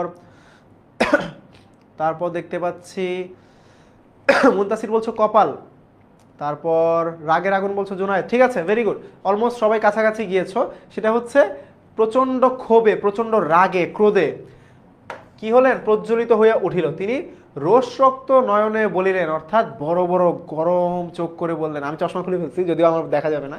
সো রোষরক্ত নয়নে বলিলেন, আমি শপথ করিয়া বলিতেছি, যদি তুমি তাহাকে ছাড়িয়া দিয়া থাকো তো এই দণ্ডে তোমার প্রাণদণ্ড হইবে। অর্থাৎ তাকে বলছে, চোখ গরম করে বলছে যে যদি তুমি তাকে ছেড়ে দিয়ে থাকো তাহলে তোমার প্রাণদণ্ড হইবে। বুঝতে পারছো? বলা হচ্ছে, চিন্তা করো সিচুয়েশনটা। খলিফা আগেই বুঝতে পেরেছে যে হচ্ছে তাকে হয়তো ছেড়ে দিতে পারে। সো তখন আমি বলিলাম, আপনি ইচ্ছা করিলে এই মুহূর্তে আমার ও তাহার প্রাণদণ্ড করিতে পারেন, তাহার সন্দেহ কি? কিন্তু আমি যে নিবেদন করিতে ইচ্ছা করিতেছি, অর্থাৎ আমি যে আপনার কাছে যে রিকোয়েস্টটা করতেছি, আমি যে আবেদনটা করছি, কৃপা করিয়া তাহা শুনিলে, দয়া করে তা শুনলে, দয়া করে তা শুনলে আমি চরিতার্থ হই। ঠিক আছে, দয়া করে তা শুনলে আমি চরিতার্থ হই। ঠিক আছে, চরিতার্থ হই। আমরা কিন্তু একদম শেষ দিকে চলে আসছি। ঠিক আছে, আর বেশি টুক নাই, সো চিন্তা করার কোনো কারণ নাই। ঠিক আছে, সো তাহা শুনিলে কি চরিতার্থ হই। ঠিক আছে, আচ্ছা। খাদিজাতুল কুবরা বলছে ভাই আপনার ক্লাসটা অনেক ভালো লাগছে, থ্যাংক ইউ। ঠিক আছে, আচ্ছা। লোকমান হোসেন বলছে চরিতার্থ, আচ্ছা চরিতার্থ বলতে বোঝানো হচ্ছে ভাইয়া সফল। ঠিক আছে, সফল, সফল হই, আমি সফল হই। চরিতার্থ বলতে বোঝানো হচ্ছে এই যে আপনি যদি সেটা শুনেন তাহলে আমি সফল হই, আমার ভালো লাগবে। ঠিক আছে ভাইয়া, আচ্ছা। সো খলিফা মহামতি ও অতি উন্নত চিত্তে পুরুষ ছিলেন, উন্নত চিত্ত পুরুষ ছিলেন। তিনি এই সকল কথা কর্ণগোচর করিয়া কিয়ৎক্ষণ মৌন অবলম্বন করিয়া রহিলেন। অর্থাৎ তিনি অনেক ভালো মানুষ ছিলেন। ঠিক আছে, অনেক দয়ালু একটা মানুষ ছিলেন। সো তিনি এই সকল কথা কানে শোনার পর, ঠিক আছে, কর্ণগোচর করিয়া কিয়ৎক্ষণ বা কিছুক্ষণ মৌনাবলম্বন, ইতিমধ্যে বলেছি, চুপ করে রইলেন। কি করলেন? চুপ করে রইলেন। অনন্তর প্রসন্ন বদনে বলিলেন, সে ব্যক্তি যে এরূপ দয়াশীল ও ন্যায়পরায়ণ, ইহা অবগত হইয়া আমি অতিশয় আহ্লাদিত হইলাম। তার মানে কি ভাইয়া? তার মানে হচ্ছে তিনি এই সব কিছু শুনলেন খলিফার থেকে, শুনে তিনি কি বললেন যে হচ্ছে এত দয়াশীল আর এত ন্যায়পরায়ণ, যিনি হচ্ছে ন্যায়ের প্রতি এত শ্রদ্ধাশীল, ইহা অবগত হইয়া বা ইহা এটা জেনে, ঠিক আছে, এটা জেনে আমি কি অনেক আনন্দিত হইলাম, অনেক আনন্দিত হইলাম। আচ্ছা, প্যাসেজ মিস হয়ে গিয়েছে, তাই কি? কোনো প্যাসেজ কি মিস হয়ে গিয়েছে? কোনো প্যাসেজ কি মিস হয়ে গিয়েছে? আচ্ছা ঠিক আছে, কোনো সমস্যা নাই। প্যাসেজ যদি কোনোটা মিস হয়ে গিয়ে থাকে সমস্যা নাই, ঠিক আছে, আমি হচ্ছে ওই প্যারাটা পরে দেখাই দিব, কোনো সমস্যা নেই। যেহেতু স্লাইডে নাই আমি হচ্ছে ব্যাখ্যা করে দিব ভাইয়া, কোনো সমস্যা নাই। ঠিক আছে, কোনো সমস্যা নাই, চলো, কোনো সমস্যা নাই। আমরা হচ্ছে চলে যাই হচ্ছে আমাদের কোথায়, বইটাতে একটু চলে যাই, চলো বইটাতে চলে যাই। বইটা কি সবার কাছে আছে বলো তো? সবার কাছে কি বই আছে? কারো কাছে যদি বই না থাকে, কারো কাছে যদি বই না থাকে তাহলে কিন্তু সহজেই কি করতে পারো, সহজেই বই নেট থেকেই নামিয়ে নিতে পারো, তাই না? সহজেই বই নেট থেকেই নামিয়ে নিতে পারো। সো এটা নিয়ে এখন হচ্ছে আর কোনো সমস্যাই হয় না আমাদের, সহজে বই আমরা নেট থেকে নামিয়ে নিতে পারি। সো চলো, যেহেতু আমাদের একটা প্যারা মিস হয়ে গিয়েছে, আমরা একটু বইটা দেখি, চলো একটু বইটা দেখি, চলো তোমাদের কাছে তো বইটা আছে, চলো বের করে ফেলো। সো বলা হচ্ছে আমরা কোথায় ছিলাম বলো তো? আচ্ছা, বললেন এই কথা শুনিয়ে খলিফা উদ্ধত বচনে বলিলেন। আচ্ছা তোমরা বইটা দেখো, আমি এখান থেকে উচ্চারণ করে বলছি, ঠিক আছে ভাইয়া? দেখো, তিনি উদ্ধত বচনে, ঠিক আছে, অনেক উঁচু স্বরে বললেন, কি বলিতে চাও বলো। তখন সে ব্যক্তি ডেমাস্কাস নগরে কি রূপে আশ্রয় দান ও প্রাণ রক্ষা করিয়াছিলেন এবং এক্ষণে তাহাকে ছাড়িয়া দিতে চাহিলে আমি অবধারিত বিপদে পড়িব, এজন্য তাহাদের কোনো সম্মত হইলেন না। অর্থাৎ তাকে যে সহায়তা করেছিল এই ঘটনাটা বলছে, এবং এখন যে তাকে ছেড়ে দিতে চাচ্ছে এইটাও তাকে বলছে, কিন্তু তার যে প্রাণের ভয় আছে, ঠিক আছে, ধরো তাকে যদি ছেড়ে দেয় তাহলে এই ব্যক্তিকে হচ্ছে খলিফা প্রাণদণ্ড দিবেন, এইটার জন্য তিনি এতটাই ন্যায়পরায়ণ যে তিনি যান নাই আর, ঠিক আছে, এই কথাটা বললেন, কোনো মতে সম্মত হইলেন না। এই দুই বিষয়ে সবিশেষ নির্দেশ করিয়া বলিলাম, ধর্মাবতার যে ব্যক্তির এরূপ প্রকৃতি ও এরূপ মতি, অর্থাৎ যে ব্যক্তি এমন দয়াশীল, পরোপকারী, ন্যায়পরায়ণ, সৎ বিবেচক, ঠিক আছে, তিনি কখনোই দুরাচার নহেন। অর্থাৎ যার মধ্যে এই গুণগুলো আছে তিনি কখনো খারাপ হতে পারেন না। তিনি কখনো খারাপ হতে পারেন না। পিডিএফ পড়াবো না, জাস্ট এই প্যারাটা দেখাচ্ছি ভাইয়া, ঠিক আছে, এই প্যারাটা দেখাচ্ছি, ঠিক আছে, পরে আবার স্লাইডে চলে আসবো। নিজ প্রকৃতি, পরহিংসুক, দুরাত্মারা, ঈর্ষাবশত, ঠিক আছে, অর্থাৎ খারাপ মানুষ যারা ঈর্ষা করছে, ঠিক আছে, ঈর্ষাবশত অমূলক দোষারোপ করিয়া তাহার সর্বনাশ করিতে উদ্যত হইয়াছে, ঠিক আছে, তার সর্বনাশ করার জন্য তাকে, ঠিক আছে, অর্থাৎ কথা লাগিয়ে দিয়েছে, ঠিক আছে, কথা লাগিয়ে দিয়েছে। তোমরা, আমি বলছি বইয়ে দেখো তোমরা, ঠিক আছে, আমি বলছি তোমরা বইয়ে দেখো, এখানে দেখতে হবে না, তোমরা বইয়ে দেখো। এর পরের প্যারাটাই আমরা হচ্ছে স্লাইডে চলে আসবো। সো নতুবা যাহাতে প্রাণদণ্ড হইতে পারে তিনি এরূপ কোনো দোষে দূষিত হইতে পারেন, আমার এরূপ বোধ ও বিশ্বাস হয় না। এক্ষেত্রে আপনার যেরূপ অভিরুচি হয় করুন। অর্থাৎ বলা হচ্ছে যে এত কিছু বলল, ঠিক আছে, এত কিছু বলল, বলার পর তাকে বলল যে আসলে এই ঘটনা শোনার পর আপনার যেইটা ভালো মনে হয় আপনি সেইটাই করেন, যেটা ভালো মনে হয় আপনি সেইটাই করেন, ঠিক আছে। তো তখন তিনি বললেন যে হচ্ছে এই ব্যক্তি এত কিছু শুনলেন, কান দিয়ে শুনলেন এত কিছু কর্ণগোচর করিয়া, ঠিক আছে, তারপর বললেন যে যে ব্যক্তি এত দয়াশীল ও ন্যায়পরায়ণ তিনি হচ্ছে আর যাই হোক কি খারাপ কাজ করতে পারেন না। সো তিনি অতিশয় আহ্লাদিত হইলেন, তিনি অনেক খুশি হইলেন, তিনি প্রাণদণ্ড হইতে অব্যাহতি পাইলেন। কি পাইলেন? তিনি প্রাণদণ্ড হইতে অব্যাহতি পাইলেন, তিনি প্রাণদণ্ড হইতে অব্যাহতি পাইলেন, ঠিক আছে। সো দাগ দাও, প্রাণদণ্ড হইতে অব্যাহতি পাইলেন বা মুক্তি পেলেন। অব্যাহতি মানে কি? মুক্তি পেলেন। বলিতে গেলে তোমা হইতেই তাহার প্রাণ রক্ষা হইল, তার মানে তোমার থেকেই, তোমা হইতে মানে কি? তোমার থেকেই, ঠিক আছে, তোমার থেকেই তাহার প্রাণ রক্ষা, তার প্রাণ রক্ষা হলো, ঠিক আছে, তার প্রাণ রক্ষা হলো। সো অনেকগুলো কমেন্ট হয়তো আমি পড়তে পারি নাই, সো তোমাদের যদি কোনো প্রশ্ন থাকে আমি আর একটা পোস্ট দিব, সেই জায়গায় তোমরা জিজ্ঞেস করো ভাইয়া, ঠিক আছে, কোনো সমস্যা নাই। ওকে, সো আশা করি বুঝতে পেরেছো এতটুকু। এখন দেখো, এক্ষণে তাহাকে অবিলম্বে এই সংবাদ দাও, ও আমার নিকটে লইয়া আইসো। মানে কি বলো? এই যে এখানে আছে, এই যে এখানে আছে, দেখো আমরা একটু আবারও পিডিএফটাতে চলে যাই। এই যে আমরা কিন্তু একদম শেষ দিকে আছি। ও আমার নিকটে লইয়া আইসো, ঠিক আছে, লইয়া আইসো।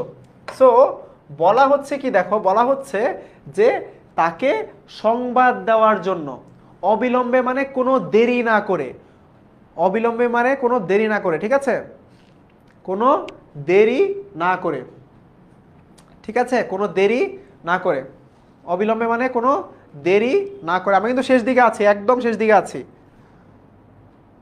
একদম শেষ দিকে আছি।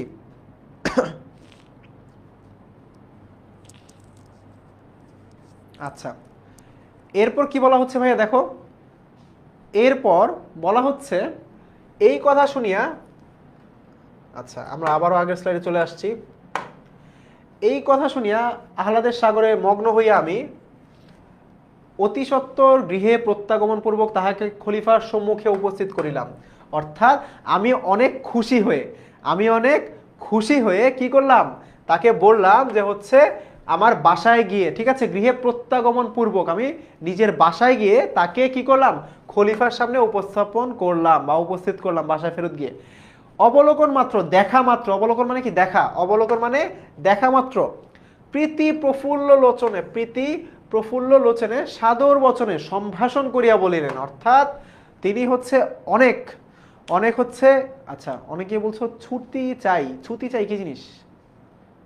আচ্ছা আমির হামজা, দেখি আমির হামজা কি বলছো? আমির হামজা বলছো ভাইয়া স্লাইড অ্যাপে পাওয়া যাবে না। ভাইয়া স্লাইড অ্যাপে পাবে না, কিন্তু স্লাইডটা আমি হচ্ছে এখানে আপলোড করে দিব, ঠিক আছে, আমি আপলোড করে দিব, ঠিক আছে, আপলোড করে দিব। শেষ হবে হচ্ছে, আমরা শেষ দিকেই তো আছি, একদম শেষ দিকে আছি, ঠিক আছে। আচ্ছা, সো তিনি কি করলেন?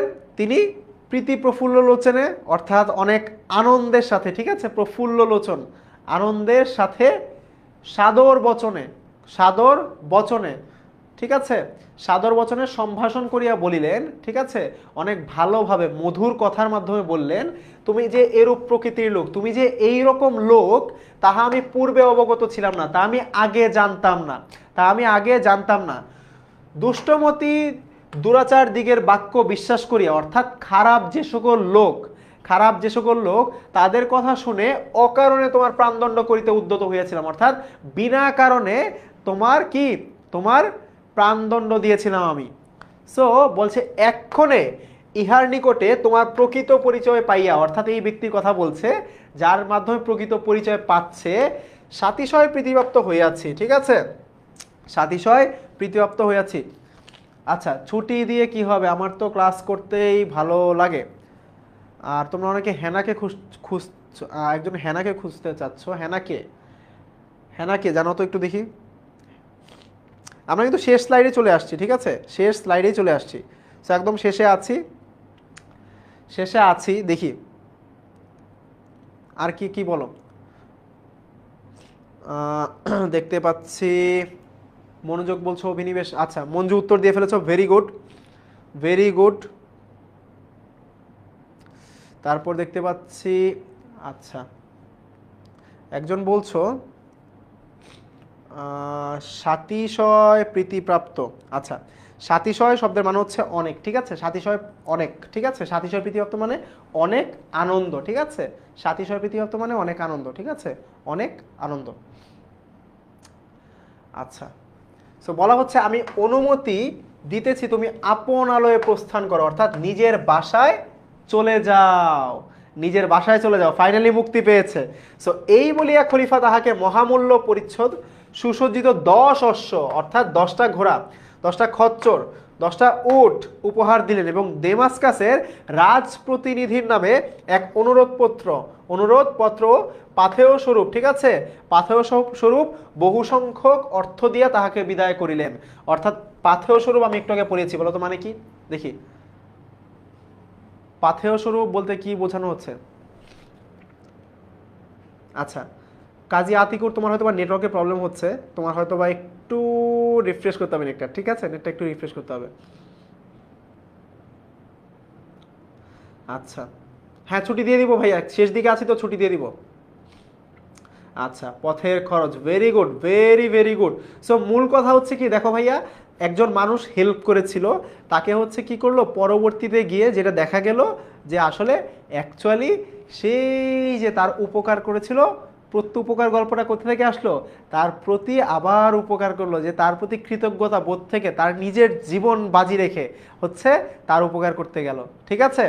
Very good Shahina, Tasnim, Abdullah, very very good. So প্রত্যুপকার মানে উপকারের উপকার করা, ঠিক আছে, প্রত্যুপকার মানে উপকারের উপকার করা, অভিরুচি মানে ইচ্ছা, তারপর সমবিহারে মানে হচ্ছে সঙ্গে বা সাহচর্যে, তারপর নিষ্কৃতি মানে হচ্ছে মুক্তি, কোপানল মানে কোপানল মিলে কোপানল, ক্রোধ বা রাগের আগুন, ঠিক আছে, অনেক রাগী বোঝানো হচ্ছে, ঠিক আছে, অনেক রাগী। তারপর প্রতীতি মানে বিশ্বাস বা ধারণা, পরিচ্ছদ মানে পোশাক। তোমরা অনেকেই শব্দার্থগুলো দেখো না, সো শব্দার্থ কিন্তু ইম্পর্টেন্ট ভাইয়া, শব্দার্থ খুবই খুবই ইম্পর্টেন্ট।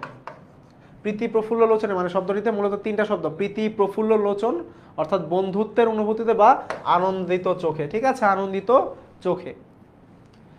মৌন অবলম্বনের মানে মৌন ও অবলম্বন। তারপর দেখতে পাচ্ছি, আচ্ছা আমার ক্লাস কি শোনা যাচ্ছে না, তোমরা একটু কমেন্ট করে জানাও তো, একজন বলছো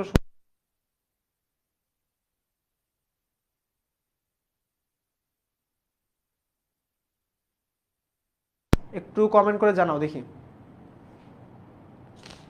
ওকে, সো এরপর বলা হচ্ছে প্রত্যাগমন মানে ফিরে আসা, অবধারিত মানে নিশ্চিত, অব্যাহতি মানে মুক্তি, রোষারক্ত মানে ক্রোধে, লাল চোখে অবলোকন মাত্র মানে দেখা মাত্র, সম্ভাষণ মানে সম্বোধন, উৎকট মানে অত্যন্ত প্রবল তীব্র। সো এই শব্দগুলো আমি হচ্ছে আর যাচ্ছি না, তোমরা হচ্ছে বইয়ে পাবে, এগুলো হচ্ছে আমি তোমাদের ব্যাখ্যা করেছি, আর হচ্ছে আমি ডিটেলসে যাচ্ছি না। ছোট্ট একটা টেস্ট নেই, চলো ছোট্ট একটা টেস্ট নেই।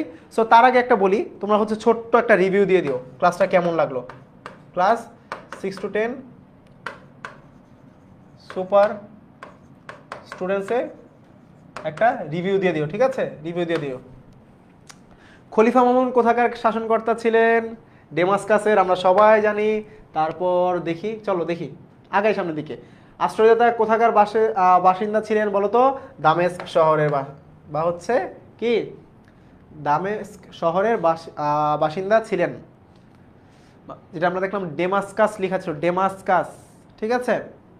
তারপর আলী ইবনে আব্বাস কি কারণে তার আশ্রয়দাতার প্রতি কৃতজ্ঞতা প্রকাশ করেন? কারণ তার আশ্রয়দাতা তার জীবন রক্ষা করেছিল। বন্দী ব্যক্তির জন্য আলী ইবনে আব্বাস কি ধরনের সহায়তা প্রদান করেন? খাবার ও অশ্ব দিয়েছিলেন। এগুলো কিন্তু ইম্পর্টেন্ট, আমরা ইতিমধ্যে পড়েছি, ঠিক আছে। তোমাদের আমি জাস্ট দেখিয়ে দিচ্ছি খলিফা আলী ইবনে আব্বাসকে কিভাবে সম্ভাষণ করেন যখন তিনি আশ্রয়দাতাকে মুক্তি দেন, অত্যন্ত কি সাদর বচনে। সো আমি হচ্ছে আর রাখছি না, এটা একদম হচ্ছে তোমরা তোমাদের স্লাইডে পেয়ে যাবে, যেহেতু আমি করিয়েছি তোমাদের। যেহেতু আমি ইতোমধ্যে করিয়েছি, সো আজকের ক্লাসটা এই পর্যন্তই শেষ করছি। বাট ইনশাল্লাহ দেখা হবে পরবর্তী কোনো একটা ক্লাসে। নেক্সট ক্লাসে তোমরা যেহেতু চাচ্ছিলে তোমাদের কাইব ভাইয়াকেই পাঠাবো ইনশাল্লাহ, কোনো সমস্যা নাই। সো গল্প কীভাবে পড়তে হয়, গল্পের অন্যান্য অনেকগুলো গল্প নিয়ে আছি আমি অবশ্যই তোমাদের সাথে, যেগুলো একটু কঠিন মনে হবে। এই শব্দটা কঠিন মনে হচ্ছিল না, ভাইয়া আসবো সহজ করে দিয়ে যাব, ঠিক আছে? ভাইয়া এসে সহজ করে দিয়ে যাব। সো নেক্সট ক্লাসে ইনশাল্লাহ দেখা হবে।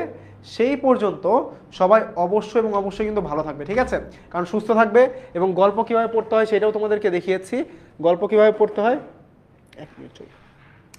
সো গল্প কীভাবে পড়তে হয় সেটাও তোমাদেরকে দেখিয়েছি। এইভাবে গল্পগুলো আন্ডারলাইন করে করে পড়বে, ঠিক আছে? গল্পগুলো আন্ডারলাইন করে করে পড়বে, এবং এমসিকিউ নোট এখনই করে ফেলবে ভাইয়া, কারণ পরবর্তীতে কিন্তু সময় কম থাকবে অনেক, ঠিক আছে? সো এখন থেকে যারা ভালো মতো পড়ছো, এসএসসি পরীক্ষায় কিন্তু এক ধাপ আগে এগিয়ে থাকছো তুমি।